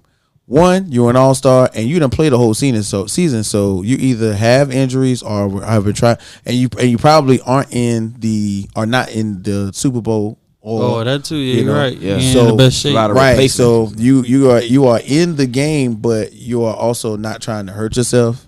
You're not trying to hurt someone else. The possibility of concussions in football is real, but you at the same time, the people who come to see that want to see like real football, but the players don't. So I think that the flag football game gonna be more. I think it's gonna be in. Yeah, I think that's gonna be pretty dope. You know what I'm saying? Peyton Manning is. I've saw this on several things. Peyton Manning, how they run the Manning camp. You know what I mean? For quarterbacks and players is a real big deal. I think that's going to be really dope if his team orchestrates it and does it well. Because of course it's going to be televised, so it's, with the televisation of it, it's going to get criticized. And Peyton Manning is a stickler for saying details. So it's not just going to be them playing around and joking. They're going to have some real competition stuff out there for them to do. Hey, man, Coach Joey got a suggestion. I don't know if they got this already. NFL, listen, man, have a basketball game with the NFL players. Like, wow. Do that. So much dunking. Because, I mean, a lot of these NFL guys got game, can really play ball. And that's something that we'll love to see. You know what I'm saying? They're going to take it real serious because they talk a lot of trash. It's always competitive with those guys. So they're going to take this basketball game serious, maybe do it for charity. So have these guys. Like the Rock and Jock, like in MTV, like back in the day. Yeah. Have it the AFC, NFC versus the NFC, you know what I'm saying, in basketball. And man, y'all here nice first. Seller, man. Coach Joey. Coach Joey said it. We gonna love that. Like we posting that on TikTok. Definitely. Now, you know what I'm saying, we got a lot going on as far as week 3. You know what I mean? What you got going on as far as that goes, Jay? Also, we have New England Patriots quarterback Mac Jones likely will miss multiple games with severe high ankle sprain. Yeah, he hobbled off that field. Yeah, he was hurt. Pretty good, man. Dolphins quarterback Tua. Y'all can say the last name. Talk about Lua. I can't. I always mess it up. Just wait till we start saying DJ Uiagalelei. Right. But basically, he is not in concussion protocol as the team prepares for Thursday night's matchup with the Bengals. Right. That looked weird out there on that field, though. Yeah. For a second. I honestly think he did have one, but he passed the. I feel like he did pass the protocol. Yeah. It might have took him a second, but he passed it. And they had to come up with something to back. They said the back, yeah. Yeah, they ain't gonna let you leave out that tent. Like until you either completely are concussed or unless you know what you're doing, they're not gonna let you do that. The NFLPA, they investigating it. They ain't looking into it. They looking into it, right? Which is the right thing. So definitely, it definitely didn't look good on film. I was surprised when they say he's coming back. You know, I was surprised, but he came back. They ended up winning the game. I was happy though. One of the undefeated teams left in the league. There you go, big Dolphins. What else we got down there as far as injuries, Jay? Los Angeles Chargers, Rashawn Slater's out for the season with a torn bicep, and Joey Bosa week to week with a groin injury. Hey, we sorry, Joey Bosa. Hey, sorry. One time, man. One time for the boys, the podcast. Everybody knows Will Compton and Taylor Lewan. Taylor Lewan suffered a season-ending injury as well. So shout out to the boys, man. I'm a big supporter. I'm a big supporter of Taylor Lewan. I'm a big supporter of Will Compton. Will Compton, what it do? I see you, big homie. You know what I'm saying? But unfortunately, man, Taylor Lewan, man. I don't know if it's the same knee or a different one, but Taylor Lewan is looking like he's gonna be out again for the season, man. So big support to the boys. Big shout out to y'all, man. I'm a supporter. I watch the boys all the time. They do a great podcast, man. So big shouts out to them. Man, also, man, Lions running back DeAndre Swift is also out week to week with a shoulder sprain. Oh wow! And man. Myles Garrett, man. Of course, Myles Garrett was released from the hospital last night, I want to say. Now, basically Monday night. And injuries aren't life-threatening after swerving trying to avoid some sort of animal. On a wet road. In a fast car, too. Right. Porsche. He injured his shoulder and biceps in a single car accident. I think he got some strains. He strained his shoulder. I heard that he flipped the car over himself when he got out of it. He's so strong. What? Yo. That's all I got. But speaking of injuries, though, got another one. Trent Williams for the 49ers, offensive lineman. Oh, he got an ankle sprain too, and that's a big one because that's the identity of the offensive line. That guy is basically the best offensive lineman in the league. Got a 99 rating on Madden. Cleats. Listen, the 99 club, so that's a big loss for that team. Now, in terms of going forward with this week, we got a lot to talk about. This past week, we got a lot to talk about in terms of a few things. Yeah, Monday Night Football took place. We just saw the Giants and the Cowboys. Yeah, pretty good game. I'm gonna keep it 1,000. CD. In rush we trust, or are we going to rush Dak Prescott back? What y'all think? I think rush we trust. I know it's hard to say. Currently, right now, I don't I don't think they should rush Dak back. The success of Rush at quarterback and leading this team is a benefit to Dak coming back 100%. I think that now you see this man has won 2 games consecutively. You can have confidence that we don't have to rush Dak back. So, hey, it's working. He has a feel for the team. He understands the playbook. The O-line looking better. The defense of the Cowboys are playing really, really good. Lights out football right now. You know what I'm saying? They running the ball successfully. Both guys getting involved. Noah Brown out of nowhere looking like a legit receiver. And then CeeDee Lamb's making some big plays. Don't rush Dak back. Take this opportunity. Having success with Rush. This is the best case scenario. You got the injury to your quarterback on his throwing hand. Do not rush him back now because you have a guy that's back up winning games. So, hey, let Dak, maybe if it takes 4 to 5 weeks for him to get back healthy to 100%, you take that time, you play Rush. I mean, he's been in the offense for 6 years. Offensive coordinator Kellen Moore has been like they've been like best friends from what I understand. So he knows the ins and outs, just like you say, Joe. I'm also on the no rushing him back, quote unquote. You know what I'm saying? Because I mean, and the team is too, though. The way that the injury happened in the first place is something that I like when they show those replays, those slow motion replays. It happens like all the time, almost, where defensive or offensive lineman gets close enough to the quarterback's hand where the ball's being released, and they just slapping it on the top of a helmet. So I think that would be semi easy one to to reoccur. You know what I mean? So why would you want to rush him back? And then also going back to one of Joe's points, the defense right now for the Dallas Cowboys is playing lights out. They got 3 sacks and 24 pressures on Daniel Jones last game. And, Cooper Rush, like I said, 21 to 31, 215, 1 touchdown, no sacks. So shout out to the line that they've been trying to fix for the longest. And, that's a 98.3 passer rating that's going for him. And, in my opinion, if it stays steady, and he could lose a game, he will probably lose one. They play the Rams coming up. Joe already put that down as a loss. Yeah, Joe already put that down as a loss. Hey, they got to go play the Jags. I really feel like you might as well not rush him back. What I'm saying, into the lineup. More importantly, what is there to lose? Dak got his money, so he ain't worrying about it. He'll be fine. Other things we got to worry about, though, that I noticed that is all put on the lineup of things, like between these teams that we thought were going to be higher up in the rankings, but are actually not producing as well. And we're going to talk about 3 of them, man. We're going to talk about the Bengals, the Broncos, and the Raiders. Right now in the AFC North, the Bengals at the bottom. They're looking like 1 and 2. And in the AFC West, we got the Raiders. They gonna be doing the 0-3. Yeah. All like crazy. Patience or panic. Yeah, that's so. Patience or panic. So what we doing? We panicking? We patient? What we gonna do with those? Well, gonna wait for this. Wait for this. Yeah, I'm about to say we gotta wait for. Wait. New sound effects in the building. New sound effects, ladies and gentlemen. Something else that's aggravating me. New sound effects, ladies and gentlemen. Stop it, man. All right. Go back to the uphill battle. Go back to the YOLO. We need that red light going off while it's happening, bro. Right. We need one of those. We got a new segment. We got the homie over here, your boy YaBoyKWhit, with the uphill battle. Right. Now we got your boy Joey, Coach Joey with panic or patience. Panic or patience. So we gonna be back and forth with these segments. There's a whole lot of peace going on. Yeah, a whole lot of peace. Big P. Big P. Whole lot. The letter P. The letter P. Yeah. Right. Got you. Pushing it. Yeah, we pushing P over here. Your boy YaBoyKWhit didn't know what was going on. I'm lost in the sauce. But yeah, I just left Vegas, so so.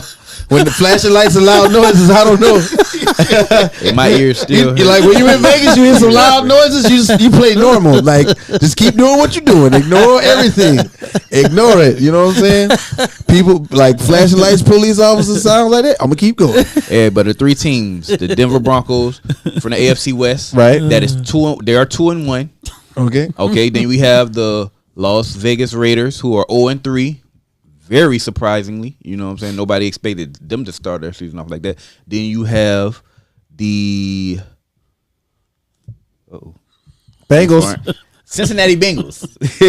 Yep, got the Bengals. You got the defending AFC championship, right. Cincinnati Bengals. Right. Champions. 1 and 2. 1 and 2. Right. surprising start. If I jump into it real quick, can I jump into it real quick? Yeah, sure. Go ahead, G. All right, boom. Denver Broncos sign Russell Wilson, pay Russell Wilson a lot of money. You spend a lot of draft capital trading for him. You get him. Everybody else comes back relatively healthy. You have injuries all over this defense right now, though. Your safety Justin Simmons is out right now. You got Seth Surtain is out right now. So you got your two best secondary guys out. Russell Wilson is looking underwhelming out there. You know, we got the let Russ cook memes going left and right. They got the just, they got funny little meals. You see like a bowl of cereal with Broncos country, two raw hot dogs in there, and some eggs on the side. Like this is what Russ. This is how Russ cooking. Two raw hot dogs. It was crazy. Two raw hot dogs and some Cheerios and stuff right there. Right. Offense looking bad. I don't think this is a good coaching hire in Nathaniel Hackett. I don't think he set the tone, man, with that bad play call in Seattle, 4th to 5, to kicking the field goal instead of trusting Russ. Even if you fail, you show your team you trusted. That set the tone for a bad season. Broncos offense country. Not playing good. Defense playing pretty good. Pretty good. They stole 2 wins, in my opinion. They wasn't supposed to beat that 49ers team. They stole that victory. They grinded it out. Offense looks terrible. They have to get this passing game figured out. They got the running backs there, Javonte Williams and Melvin Gordon. Right. You got Jerry Jeudy and Cortland Sutton on the outside. I like those guys, but I don't like you're not in love with number 1 receiver. Yeah. So, with the expertise of Russell Wilson, he's supposed to be the guy to come in and just have this offense looking like Peyton Manning had him looking, but that's yet to be seen. But needless to say, they're still 2-1 in a very tough division. Very tough. Go to the Las Vegas Raiders real quick. 0-3.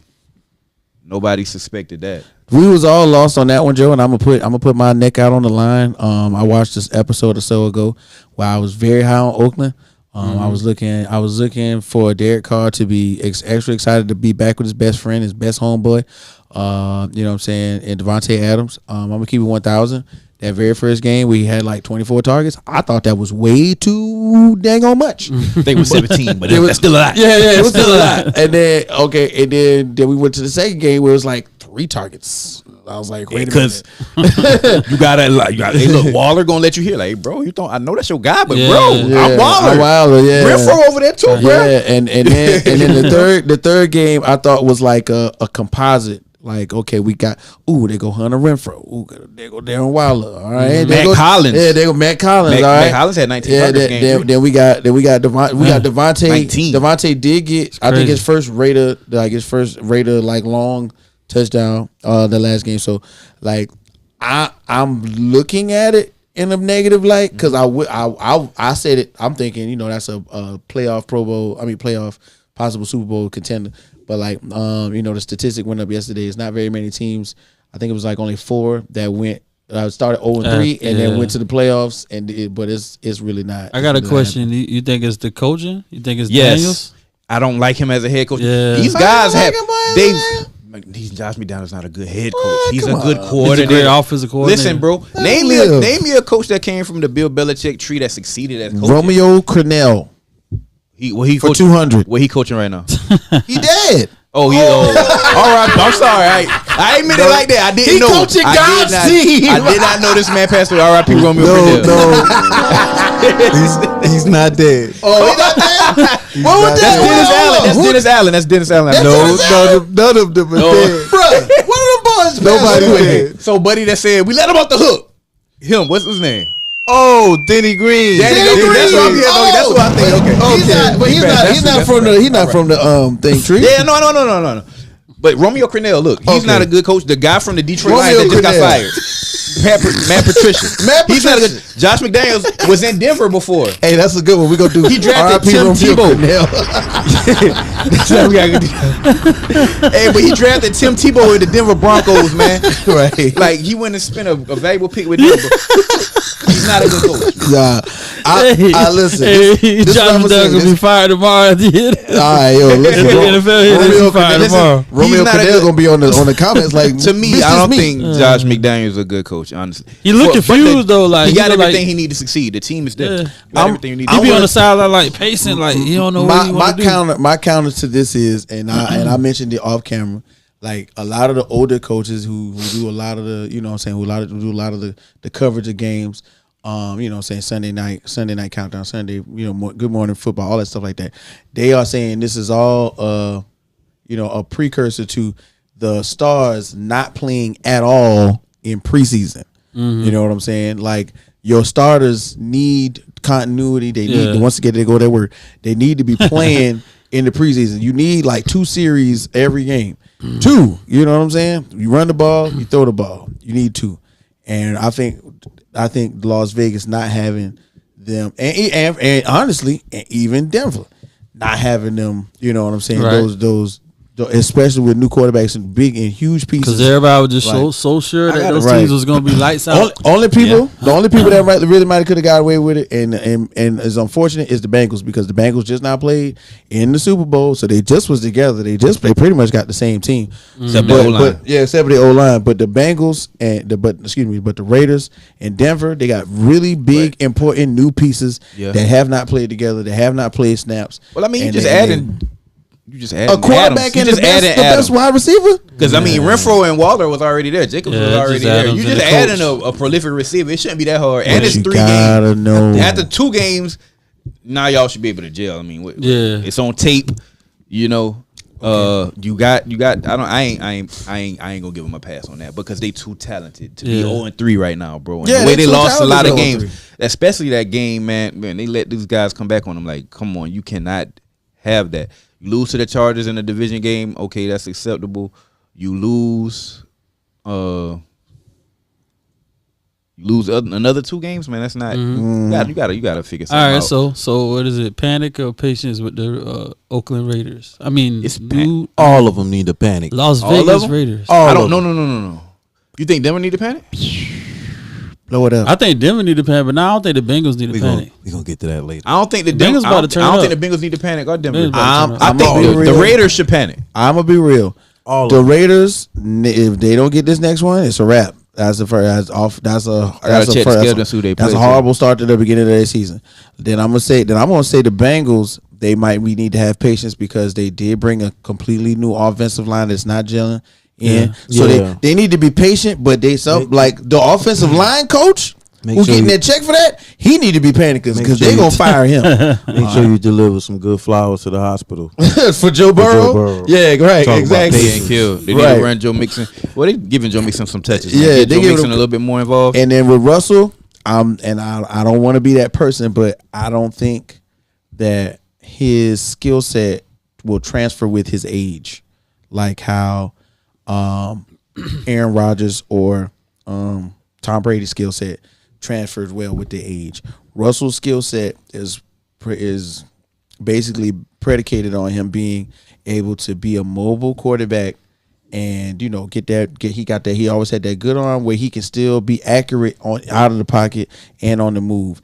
It's not transferring well as of right now, and that's possibly because the play calling, man. I'm about to say that they not calling and the plays that made Russell look good. Yeah, out of everybody here, I can attest to. Listen, the plays that made Russell look good in Seattle. Oh, my bad. They're not playing them. The plays, the naked bootlegs. Yeah, coaching matter, bro. Coaching matter. Oh yeah, on everything. It's the difference between winning and losing in the NFL. Honestly, it is. With Denver, another thing. Like Sweat said, bro, the play calling is horrible in my opinion. Horrible. But with Russell Wilson, he kind of getting away from being using his legs and being a mobile quarterback. He's really a pocket passer. Man, listen. He might use his legs to extend it just a little bit. Just to get a first down. Listen, if I buy like he was in the back in his all the quarterbacks do that. If I buy a mountain bike, I'm not going to ride on the mountain every day, but I'm gonna take that mountain bike over a couple rocks or two because the mountain bike is built for that. It's still a mountain bike. Yeah, I think Russ need to take on a more stronger persona in the organization. Like honestly, man, Russ need to be having the kind of power and control that Brady and Rodgers have over their team now. You see the pressure in his face. Yeah. He feeling that pressure. If I was him, man, ain't no way I would have not went for it on fourth. If I'm in there going crazy, I would have called the timeout instead of letting all that time run off. I'm calling the timeout. That's something that a lot of people play for this 4th and 5 because I'm not letting y'all kick a field goal. Bro. A lot of people brought that up. I would have liked to see that from Russ. Yeah. Here's the model now, though. The model now is, damn, my wide receiver's balling. Oh shoot, I got to get my money before they pay him. Especially if he's younger than you. Or that first contract, should I say that second contract is coming, and you haven't got your money yet. You're like, oh shoot, let me get out of here, or y'all need to go ahead and get rid of them. Y'all can get some younger dudes. I can play. I can win with them. I mean, it's gonna come to a point where older quarterbacks, gonna have to make decisions based on who's getting that check next, or especially if it's their best wide receiver. It's like, oh shoot, almost like the quarterbacks gonna make sure they get their pay. Almost like DK Metcalf. Like I'm about to say, like DK Metcalf plus just had to go through. right? And he knew. Did DK Metcalf already get his money? He got paid. Season. I think he got paid in all season. I think he got paid like before the trade. Before the trade. Yeah, before the trade. But still, no. It was Russell was gone, and then he got paid. You sure? DK, and McLaurin, and AJ Brown both got their bags this off season, right before the season started. Okay, and that's the thing. Like, okay, if DK get paid before I get my money, right? You think that made? I ain't never getting. You think that made it? It always make a difference. Just like, okay, I think it was. Here's the pattern. I mean, yeah, but okay, Tyreek Hill, Devontae Adams. It came down to who got their money first. How much you got? Oh damn, I gotta get out of here. Just that simple. Like, how much? I think it came down to the owners paying the quarterbacks first. I see you, bro. Giving them so much money that the market for these top tier receivers was at a place that the NFL never saw before. Like, we never seen receivers get $30 million a year. I think the cap is going to Hill change again and Adams based off that. So you just couldn't pay Patrick Mahomes a record-setting contract. You see Aaron Rodgers sign for $50 million a year plus. You just can't pay another guy off the offense $30 million. And like, that that's means $80 somebody million tied up in two players. Right, and that means that, dang, man, it's been nice. Yeah. All right, man. Dang, there's one more run, bro. One more year. That's it. We done. And they knew it. Like, it was like, hey, yo, you coming up next. Mm-hmm. This is going to be our last season. Watch. Just like that. Every bad. He'd be like, why you keep that me? I would have tagged Devontae if I was Green Bay. I would have tagged him and let him play one more year with Rodgers. Devontae wasn't gonna come on there tag. He would. He wasn't gonna come on there tag. Yep. I would have had to try it on. We still can always trade him. I still would have tagged. I know he think about it now. Low key, he mad. Hey, low key, he like. I'm stuck over here. His comments was, I'm angry and frustrated. They asked him how he felt after the 0-3 start. Yeah. Wow. Article. I mean, I'm angry and frustrated. It's only keeping it real because he left a situation where he was the number one all day long. I don't. With arguably the best quarterback in the game. I'm about to say the possibly the number one quarterback in the game. Even though y'all might not have been best friends, but he was getting you the ball in your opportune spots and in your moments. Now impeccable chemistry, and I really think, and if it's not going to work this year, I think it's going to take a year. I really thought it was going. They don't have a year though. They don't have a year for it to take. Reason why? They went all in because they're hosting the Super Bowl this year. They want to do it this year. They want to do it. They want to do it. But this team will fall apart if they don't make the playoffs. Let's keep it real. This team will fall apart if they lose this next game and go 0-4. Remember what you said. You said, Jake. You said. The new experiment is, I got to get a check before my wide receiver, tight end, wink, wink, get one. You know what I'm saying? Because, of course, Darren Waller was, at the time, a recovering addict, and he beat his addiction while playing for the team. So, he's playing with a minimal contract right now, but they're going to have to find a way to pay them boys. Yeah, he playing for a new contract. He said he want a new contract. But the thing about it is, he the only person that's not paid. Everybody else got paid. They broke off Devontae Adams, gave him a check, gave Derek Carr a big check, which I wasn't. I was not. I don't know who made that play or that call. I wouldn't know. Derek Carr, he played pretty good. I mean, the defense hurt him last year. Defense hurt Oakland last year. Yeah. But they signed Chandler Jones up the pair with. He's not doing anything. You know what I'm saying? They're not doing anything as a team. That's the sucky part. Who knew Darren Waller went to Georgia Tech? I didn't know that. I didn't know where he came. Do we have to look? But Derek Carr got to improve. Derek Carr has to improve. I'm talking to Raiders fans, and Raiders fans are very frustrated with Derek Carr. They're frustrated with the coach and Derek Carr. And nobody else is getting any type of blame. Just those two guys. Yeah. Mm-hmm. Well, looks like we figured out who we got to have patience for and who we are not going to be having patience for. You know what? I'm not finished. I'm not finished, man. We about one of these teams, man. Go ahead, hit him with it, Jay. Hit him with it. Who get hit? I'm not. Who we not having patience with? I'm just saying, just saying that out loud. I'm just saying that out loud as we move on. I'm just saying that out loud. Okay. That's all. Okay. Because I definitely What, Cincinnati? No. I was just Just a thought. Okay. Just a thought. Okay. But we have some players, man, that I would think need to wake up. Okay. Please wake up. I'm sure everybody has a player in mind when I say that. A player that needs to wake up, whether it's for your favorite team, whether it's for your fantasy team. Right. Please, and I'm gonna start. Austin Eckler, man, please, bro. What's wrong, man? Hey, man, he What's played our going on? It's the defense. scheme. They using all three of their running backs. They What's using going Joshua Kelly. They using going Sunday on? Sonny Michel. Sonny Michel getting some positive carries. They basically turned Eckler into a receiving running back, man. He's Yeah, always third- been that, though. Second down, But third he's down. always but been that. he been getting like rushing attempts too. You know what I'm saying? Like Nah, the last couple of years, they've been running them. They and trying passing to them. save him. Those big plays, those big splash plays, come off of a passing downs. When he get those big plays, those are off of passing downs, and him just simply just getting dumped down on. I feel like they trying to preserve him a little Yeah, bit. that's what they said. That's with what they that said. Sony Michelle but and I still, stuff like that. But dang, man, wake up, Yeah, fantasy wise though, fantasy owners are frustrated. wake man. up, please, man, please wake up. Herbert got to get back healthy too. That's gonna help him out. So what you thinking? What you thinking, Sweat? You got one? Somebody need to wake up? Nah, we good over here, man. My Jazz Boo, motherfucker, boo. my Jazz got me on a high right now. I ain't worried about nobody else. All right. Well, I'm gonna keep it real, man. You know, I need Alvin Kamara to wake up. You know what I'm saying? Man, that's another one. You know, I don't and, think that's and a I'm wake-up. not a hater. I'm actually a proponent for him to be, you know what I'm saying, one of the new age, you know what I'm saying, catching running backs or whatever at the same time. But, you know, he's been questionable, in week 2. He was out week 2. He was questionable this past week. He didn't look the same. You know what I'm saying? The scheme, you could tell, virtually was like without him in it, but he was a good decoy.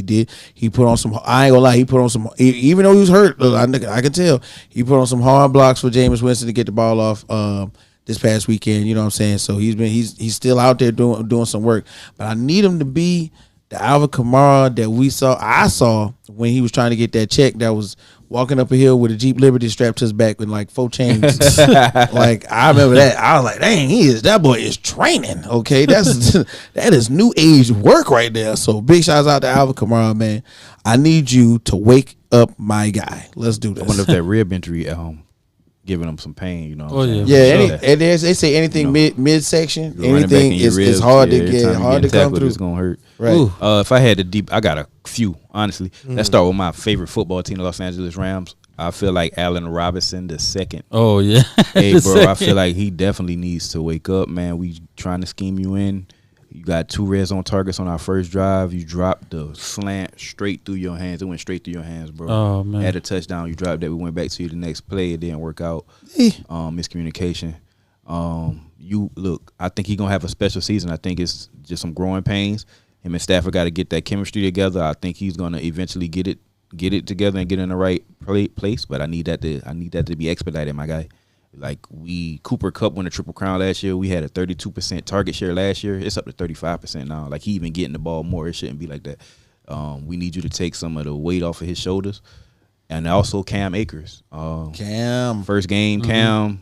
Coach called you out. Sean McVay called you out. We want you to be more consistent in the pass blocking game. You was looking bad on that film when it was time to pick up a block, but you let Stafford get killed. You decided to make a business decision. That wasn't good. Like Devontae Freeman out there. Oh, did I say that? Oh man. So yeah, man, coach called you out on that. You came and you bounced back last game. Okay, you bounced back, but you fumbled, and you're starting to look like you have a fumbling problem, my the guy. bag. You can't be having that. You a running back. You got to hold on to that tater.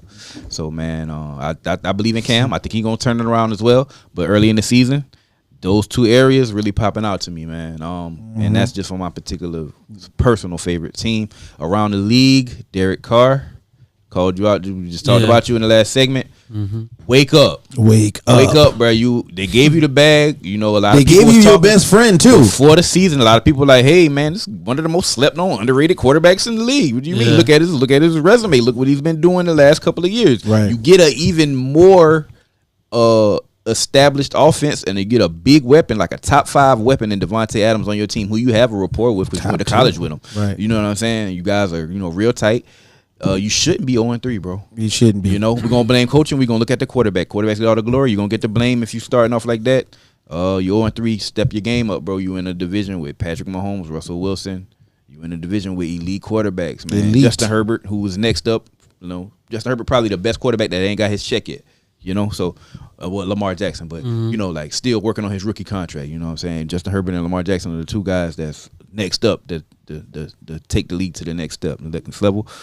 So yeah, Derek Carr, man, you got some work to do, bro. Mm-hmm. Speaking of which, man, before we go on to the next thing, man, I want to issue out a public apology to a Mr. Lamar Jackson, man, for saying that he probably wasn't the best and most accurate thrower. Numbers Man. crazy. His numbers is crazy. Y'all see his numbers right now? He is on pace for 60 touchdowns. This man number one in passing. Yeah, Number one in passing touchdowns.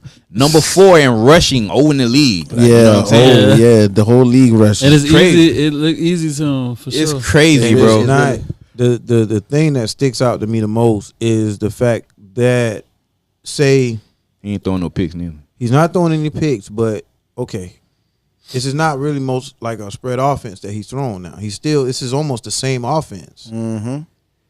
These are different receivers. They can catch.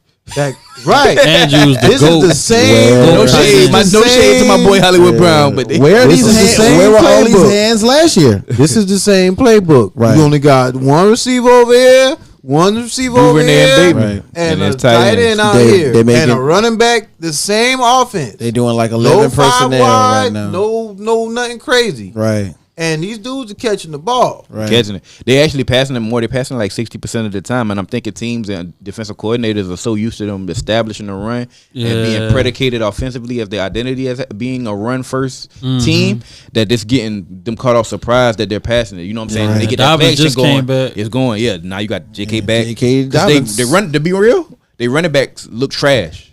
Like Drake, Mike Davis. Yeah, they weren't running. I'm not impressed They with weren't you know what I'm running saying? like last season. They Yeah, need no. Gus Edwards and JK back healthy, and then they're going to that running game is going to look Yeah, good. That's why Lamar is basically leading the team in rushing by far because the running game can't get going. But they just built this offense. They got the offensive line established more. They drafted a good O-line. Right.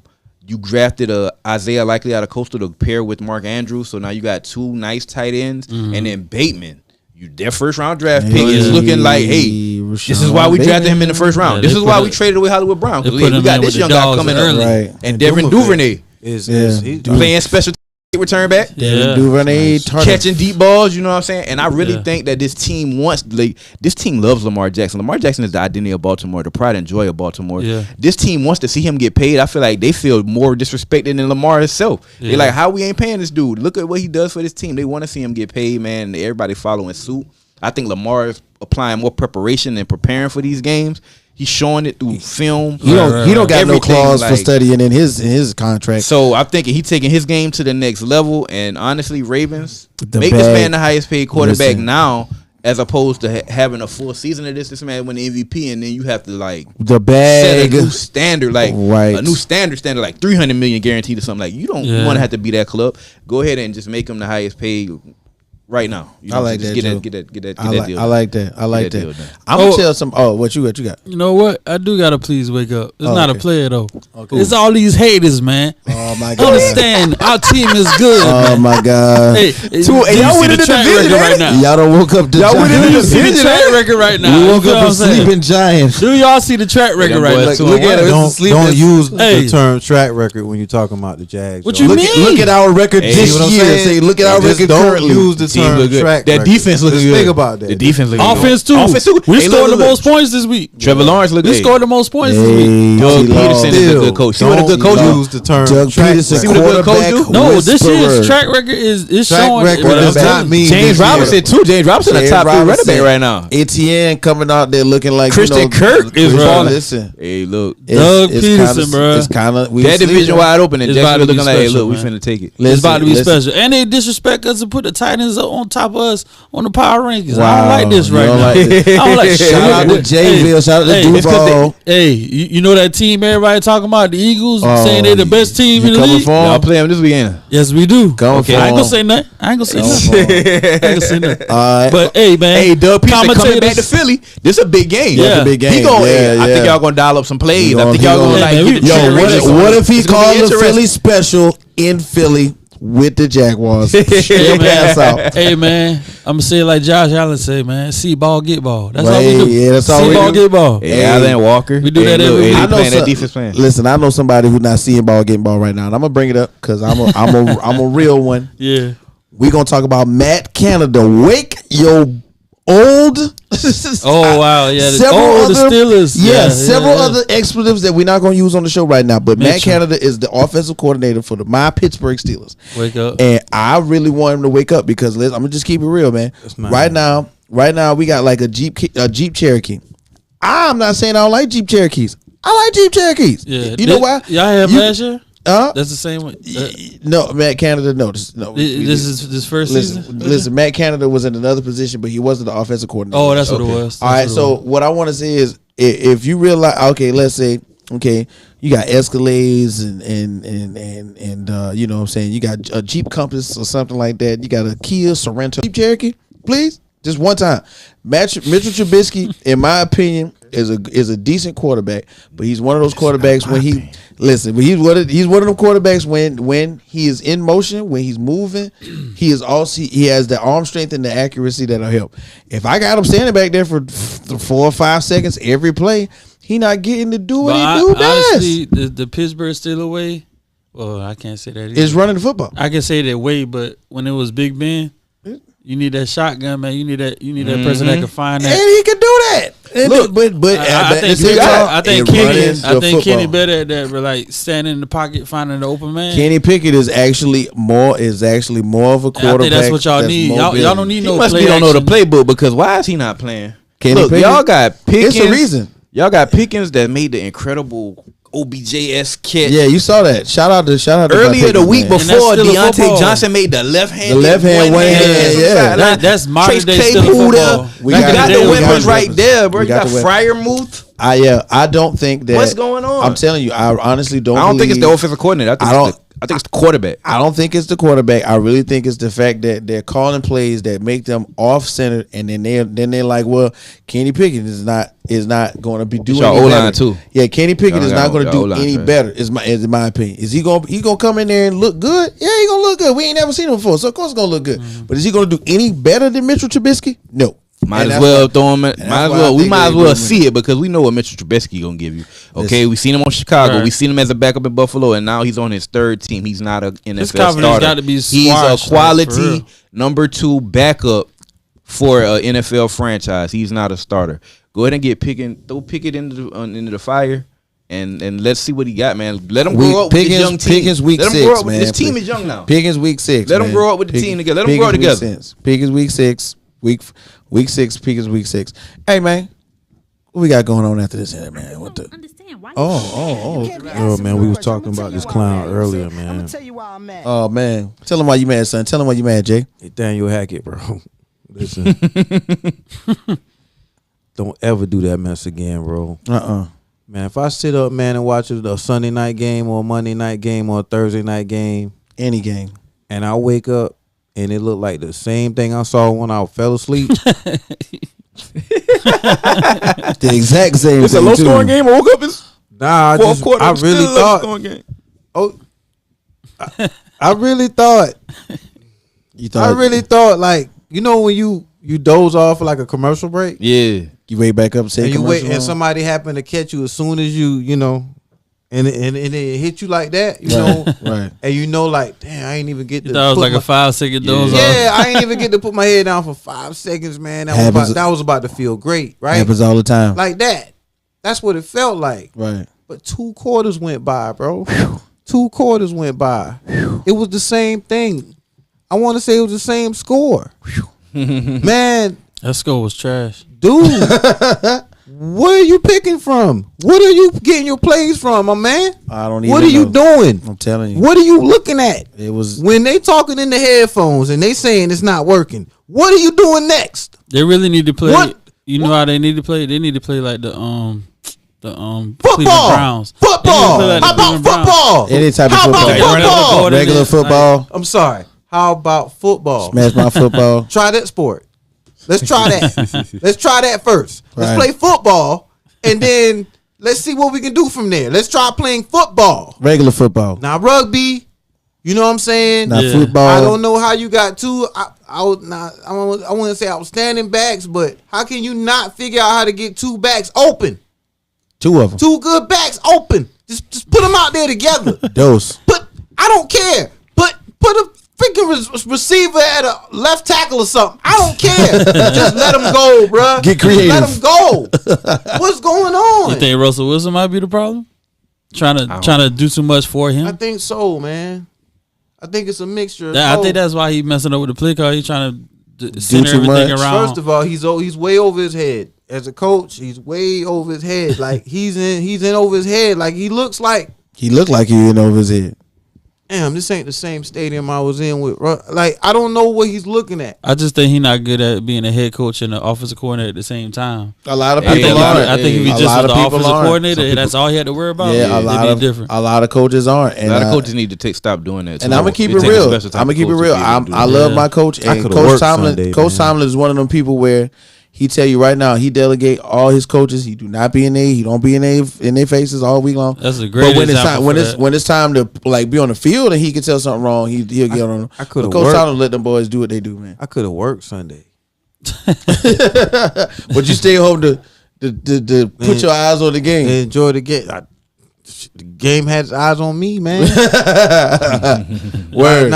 That's come on, man. That's terrible offense, man. That's a terrible offense. Coach Hack. I didn't think they would be like the greatest offense in the world, but I thought they'd be able to at least move the chains. Better things. I thought that I really felt like at best they would have been a good game management team. Like, okay, it might not go so well the first half of the quarter, but like the end of every quarter they might get the ball and have a little push, move the ball 10, 12 plays, maybe a field goal, maybe you know what I'm saying. But to just be like 8 punts and it's not even the second quarter yet, or just getting the second quarter. We talking about 8 punts, man. Come on, man. Yeah, it's crazy. Come on, man. Like, I'm pulling you my offense, and I'm gonna say, show me your credentials, bro. Let me see where you went to school again. Where did you play? What did you do? Let me see that. Call up. Hey, shout out to that punter though. They got a African American punter. Yeah. He was really the MVP of the game. Listen, without that Garoppolo mishap safety, they don't win. They won 11-10. You don't win without that punter putting that ball within the crossing kicks, putting it within the 5. They won that 3 game. times tonight. They won. Oh, they won by they 1. Won the game. They won the game. Just like you said, I forgot they did win the game. The show was the game was watching you. Man. I don't care. Still look bad. Nah, that was terrible, man. That shows like we was talking about the defense earlier. That shows how good that defense is. That defense is pretty good. They're injured, but that defense is good. We better. Oh man. Yeah. We about. See, look at that. See, hey man, and we better for real, man. We crossed the line. Do you know how many teams in the NFL? See, this is what I'm saying. Here we go. When realism. Hey, Matt say put that dub up. Put that dub ski up. Oh, he can fan Philly Jackson. Now, every time I bet, I lose, man. Hey, man. I was supposed to beat Freeport too, man. Hey, just because I bet his. That's why I lost, man. Every team. I know that's why I lost. Every team. Shout out to Matt Town, though. We going to beat y'all, though. You have a lot of new stuff. You have a lot of new stuff going on. Matt trying to hustle them. Bro, I've been saying this before the season started, bro. Okay. It's plenty. We got plenty of video. We got plenty of video. Let's not do this. Let's not do this.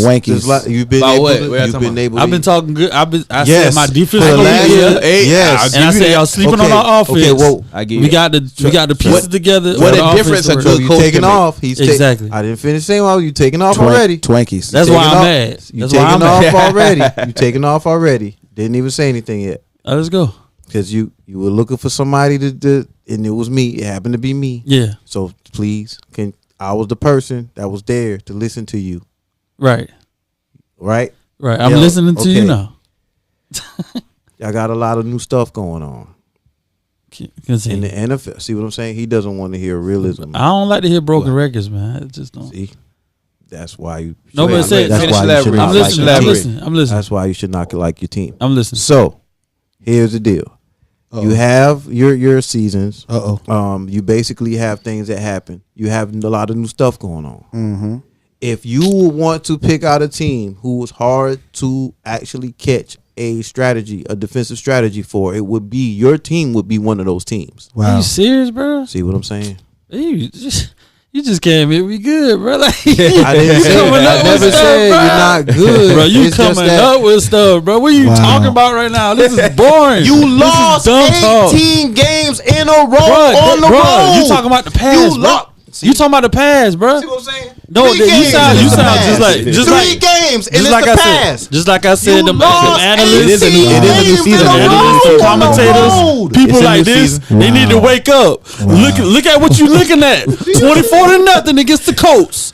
JT ain't did nothing. That's impressive. Now, that's I don't care. They ain't had their number one receiver. They had their number one running back. He did nothing. Trash. The Chargers. Number one receiver was not out there. Eckler, the boy you talking about, Eckler got you mad. Number one trash. receiver was not Nothing. out Y'all didn't shut the rundown. You shut them down. I want to see y'all do. I ain't gonna lie. Philly is a team that can really run the ball. What you gonna say? Philly is a team that can really run the ball. So I want y'all beat them. That's sending a message to the NFL. Y'all beat Philly. Y'all make your point. The NFL blitz when like the running back could be on fire, like running through everything. That's okay. Can you? He running through every argument on fire right now. Right. But guess what? This ain't WWF, bro. I need you to make a point talking to me like I'm talking to you and make sense. I need you to do that. How am I not making sense? Okay. See, well, here we go. Already. See what I'm saying? Can we listen? See? You lost. Hey, put in the comments. What is he talking about? You lost 18 games in. Bro, that does not matter, bro. That's so irrelevant, bro. That is so irrelevant right now. I feel what you're saying, That's so irrelevant right now. But that's not now. Horrible coaching before then. They got a real coach now, and it's a new season. So you know, the past does matter a little bit, but it's a new season now. And we was tanking, bro. Okay, if you're a sports fan, put it in the comments. If you like, share, subscribe, put it in the comments. Hey, matter of fact, we're gonna set a poll up. Are the Jaguars a contender or pretender? We're gonna set a poll up. Yeah, put it in the comments right now. Are the contenders or pretenders? I think the Jags are legit. Have a legit chance to win their division. They can win their division. That is true. That is true. I believe that. Wild. But at the same time, a broken clock is wrong. Is right 2 times. Wild. That's all I'm saying. Like you. That was a clever thing you just said, but it's gonna be trash. Just wait some weeks. You're gonna sound like trash even more and more and more. Give me a point about your team. Give me something. No, I want you to prove it here. I want you to prove it. Can I jump in real quick? No. Hold on. Let him defend his own team. We got one more. I'm gonna jump in after he talk. I want you to give me a stat or fact to defend your team right now. See, we got the most picks right now. The most picks. Most picks. Look it up. Okay. Look it up, bro. Wild. Look it up, bro. Okay. Can I finish? That's a stat. Again. A quick stat. I give you 3 seconds and give it right back to you. Okay. Again. Y'all boys crazy. Give me a stat to defend your team and how they're going to actually win the division and make this an actual consistent run. Not fall short or be cheated by a team like you've been crying about for years. Right? Well, this is about the Patriots game. About the past so much, bro. Like you have been. So much. We talking never heard this man talk about this Patriots game that they lost and they got cheated, right? Because now the pass. But you can't say you double on top. You can't cry about something you use. What do you not see about our team? Why do you feel like we're not good? The fact that see what I'm saying? Give me that. You just ask somebody. You just ask somebody that question about the Jackson. We get passionate about our team. Hey, this how I was when we were talking about Ohio State. This how I was. If you're passionate about your team, like, share, and subscribe. You just ask that question. Who's your team? Put it down there in the comments. Jacksonville Jaguars. If your team, think about that. If your team is just like the Jaguars. Can I say one thing? There's a lot of realism. Real quick. Everybody get one more. We gotta go. Everybody get one more. We gotta go. I got you real quick, bro. You so stuck on this. It is the Jacksonville Jaguars. No. You basing all your thoughts. This ain't not WWF, bro. All this. Give me a fact. You ain't saying nothing stat, so we ain't even going there. But you basing all this on we are the Jacksonville Jaguars on the road. Everything you say, it go all the way back. It is the Jacksonville Jaguar, bro. Like, it's over, bro. I'm telling you, that's the answer is. That's gonna be a long start, real quick. Let me tell you what I like. All right, boom. Jacksonville Jaguars this year, Doug Peterson is it's day and night from when Urban Meyer was there and the interim coaches and any other coaches. Khan really got this hire right with Peterson, man. Former Super Bowl champion, quarterbacks coach. He's gonna develop Trevor Lawrence. I like the James Robinson coming off this Achilles injury in 6 months and looking like he's a top 3, top 5 back this year in fantasy. He's killing if you got him in fantasy right now. I like him at ETN. You couldn't do it. I like him at ETN pairing. Kirk looking real good. Zay Jones had a very good game last week. So they got Zay Jones, they got Christian Kirk, and then they have Marvin Jones Jr. They only run 3 receivers. That's your team. They only run 3 receivers. They really like run 11 personnel. They only run those 3 receivers the majority of the game, so they getting a lot of consistency. Trevor Lawrence getting a lot of consistency with his receivers. Evan Ingram, nice tight end. That should be his team, not yours. And the defense looked good. Now, this is why I say nobody thought the Cincinnati Bengals was gonna come out of nowhere and make it to the Super Bowl last year. They did. Boy, you sound every year we have a team that come out of nowhere. Not saying that Jacksonville are going to the Super Bowl or they Super Bowl contenders. I think they can win their division, and if you're in the playoffs, anything can happen. But this team, a lot of film ain't on them yet. It's only 3 games, but they looking real good right now. To me, they looking real. From the eye test when I'm watching them, I'm impressed. So I want to see y'all play more games. The Chargers victory really opened my eyes because even though Herbert was hurt, Chargers is a really good team. They had Mike Williams. So Chargers is a really good team. You know what I'm saying? They got Joshua Palmer too. They had all right. So y'all stopping the run. I want to see y'all play the Cowboys coming up. Y'all play the Rams coming up. And we play the Eagles. And y'all play the Eagles. So y'all got the next 3 games. I think that's your next game. Yeah, that is. That's gonna really show if y'all really like that. I was about to say so basically, and I'm just we're gonna put it in a box. We're gonna put a bow on it real quick. You know what I'm saying? So basically, we can look towards the past for answers, but you're looking forward towards the future. I ain't looking at it. I'm looking at it right now. Okay. I ain't damn sure ain't looking at the past. I'm right now with it, man. I'm always right now with it. Make sure that you're watching. Make sure that you're watching regular sports as the season goes on. We will be talking about this Tuesday once again. Okay, this Tuesday. Next Tuesday, watch again. Okay, so you know what I'm saying. Going into the next game, we got to talk about how we looked on the fantasy league. We got to talk about. Hey, shout out! Y'all did beat us, man. But I did say y'all was gonna go on the loser streak, and it's looking pretty accurate right now. But that's just hate, man. That's that Philly was ready. Man, let me start up. Man, I'm 0-3 in the reg league, man. This is uncharted territory. Everybody, like, look, bro. I never was 0-3. I'm 0-3 right now. Look, I'm 0-3. I'm positive. I'm an optimistic guy. I feel like I could turn this around. I got Sheen, who got a good team this week.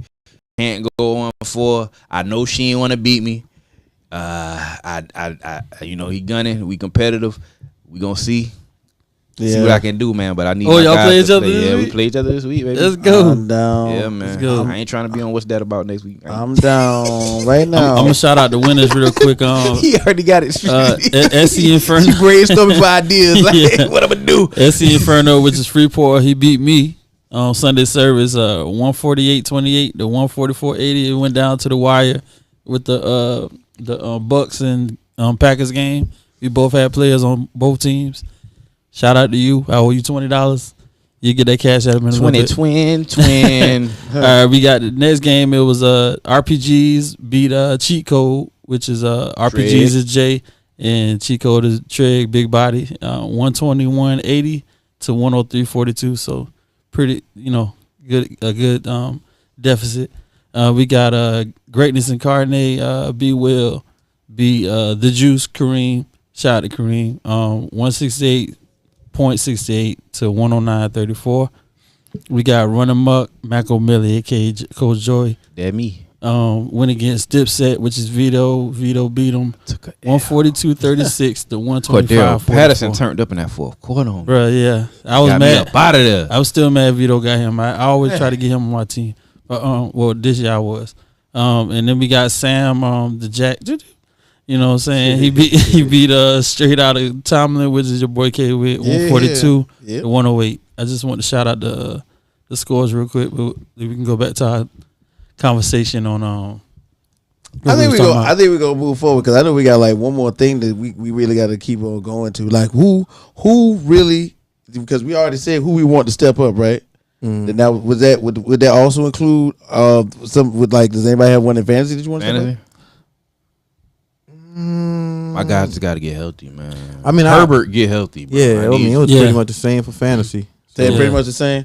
Oh, okay. Well, that was the Rec League update. Now keep it tuned in and locked in. Don't forget, each and every week we got another game set for, or more games set for everybody to get into. And I think we getting into the thick of things as the season goes on. But you know what we do right about now, right? Damn. Hey, OJ, my boy. What's that, man? What's that? Whew, boy. Well, these guys think they just a little too late. These guys funny. He a week early. Hey, the next week is gonna be my turn though, because when I beat him, it's gonna be like, what's that about? Hey, go ahead. Go ahead. Oh man. Go ahead. So I'm gonna do a little food. Krispy Kreme. Man, Which one? That's Dunkin' Donuts or Krispy Kreme? Yeah, that's Krispy Kreme. I like Krispy Kreme. So good right now. That's that good. Right. So a little food. How you can say it? We're food porn. Yeah, you on a roll. Wow. They put a donut up though. Yeah. Like, oh man, Yeah. hey. We're gonna the little food. The type. We're gonna basically get a Pipes and donuts.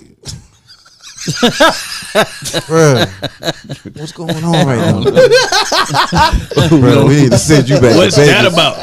Right? What's that about for real? We will send you back to Vegas, bro. What you been doing, man? Oh man, Right? Late nights. Yeah, I see. Hey, man. So I started going through. I get a donut. Yeah. So yeah, That's just for me, because there's somebody else who got a donut too. It's just it's my donut. It's the question. What is that? Everybody said it's a donut. And I asked, what is this right here? And no, who is that? this is a guy, and it looks like he's eating a Big Mac. So basically, the zero, the Big Mac. Will I be eating, what I'm saying? Will we be able to, Big Mac. Big Mac. Macomilly. Mr. Joe over here. I can't wait till next week. I ain't taking it. Because he said, and I was like, if you don't The win, word association here. we got a new segment next week. Yeah.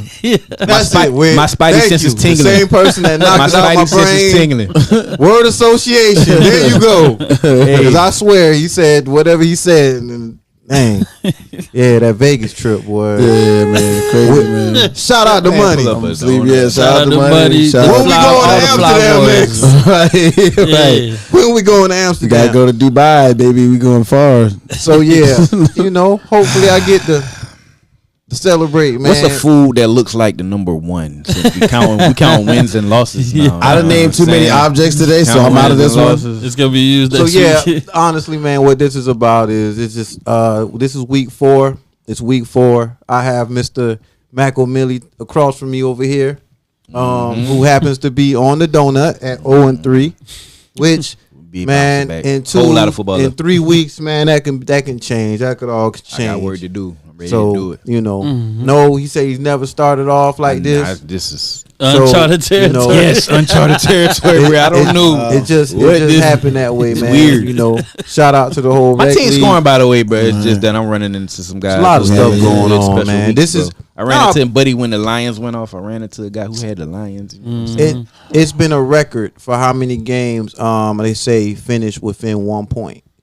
It's been a record in the first 3 weeks. Oh, okay, overall. Yeah, overall, there have been a lot of close games. It's like a record for the amount of close games they had. Right. I want to say less than 3 points. There's been a record in the games, basically the point differential. So, Close games, man. yeah, so that's a result of it. I mean, a lot of craziness in fantasy football. With the close games, you have a lot of players that's not. A lot of injuries happening mid game. Oh yeah, that too. A lot of players are not Counting doing on some what player they normally points and then do. he get hurt and don't come back. Right. Yeah. Some players are keyed in on. They still, those first few weeks of getting into the system and getting your feet wet and getting into the end zone. Saquon Barkley. I mean, he did his thing, but everybody's saying that he's still on the mend. He's not showing that burst, and then boom, you know what I'm saying? He's doing his thing. And, he balling out right Yeah, now. he did a little burst last week. Right, but then there's still a long season ahead of us, and you know, he looked good maybe 1 or 2 games last season, and then boom, you know, I was it. So we'll see. But man, going into this week, you know, we're gonna see what happens in this matchup, man. Pull out a donut and Big Mac on me. Wow, is you about to get a Big Mac attack? That's what you finna get. What's wrong with this man? What's that about? Hey, he looks happy, man. Hopefully. Next week is gonna be a picture of me eating a Big Mac after I get my first win, bro. Yes. I'm gonna let y'all a sneak peek. Right. Yeah. Shout out to Jay and the What's That About, man. Hey, man, what to do though? Sweat with these celebrity birthdays. What's up, man? We got what is it? Rick Smits. Rick Smits. Yeah, he was not Rick Smith, the basketball player. Smith. Yeah, ain't him. It's like he played baseball. That's like the baseball. Phillies. He was a third baseman, Hall of Famer, third baseman from the Philadelphia Phillies. Okay.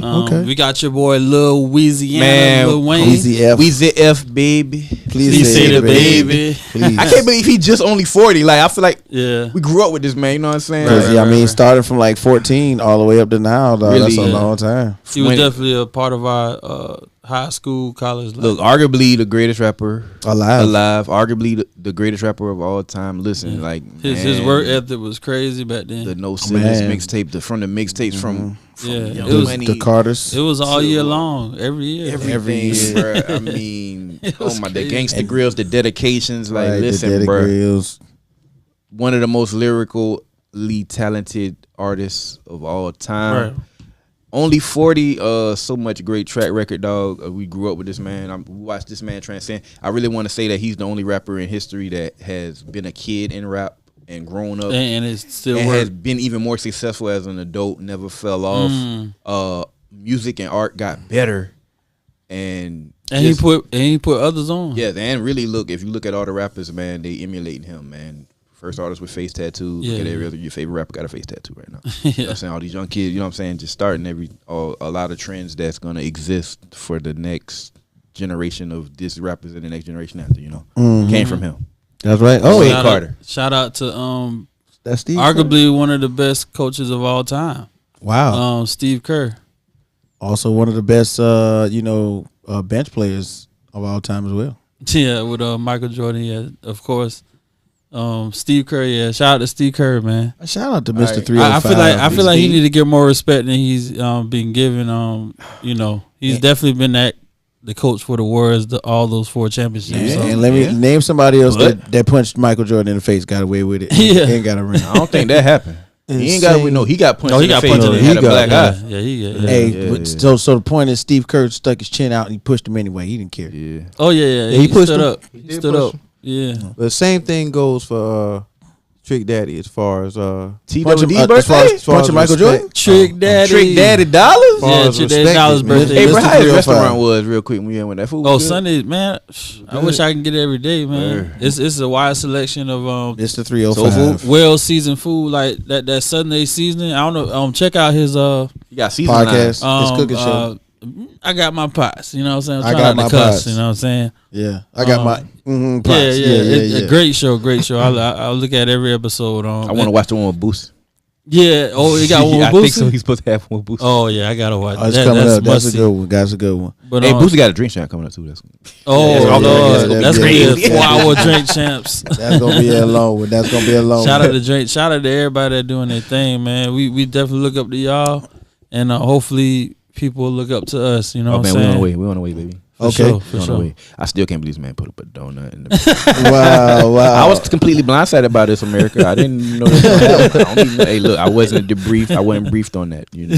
Hey man, he's not gonna be briefed on what I come with next week. We got some quick last thoughts. I'm gonna throw it out there real quick. So you know how we do. We always say we go where they don't go.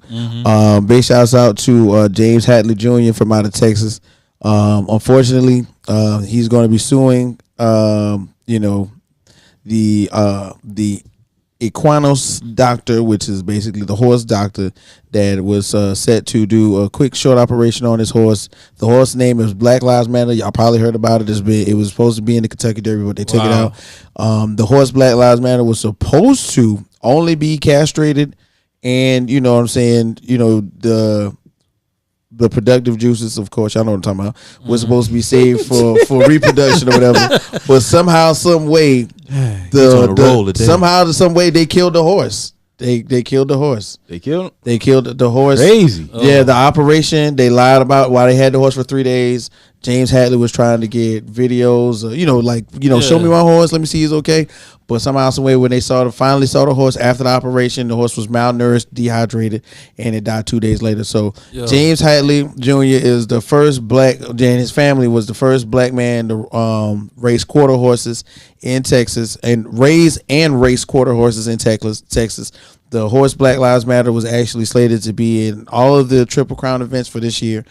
But unfortunately, since the horse is now dead, they're going to be, they got to get sued, man. They're going to be suing. So, and that's real blatant, right there. Literally, you think you're going to end the Black Lives Matter, but you just started it. So, big shouts out to the Hadley family in Texas. We go where they don't go. That's why they do. They at least have the semen?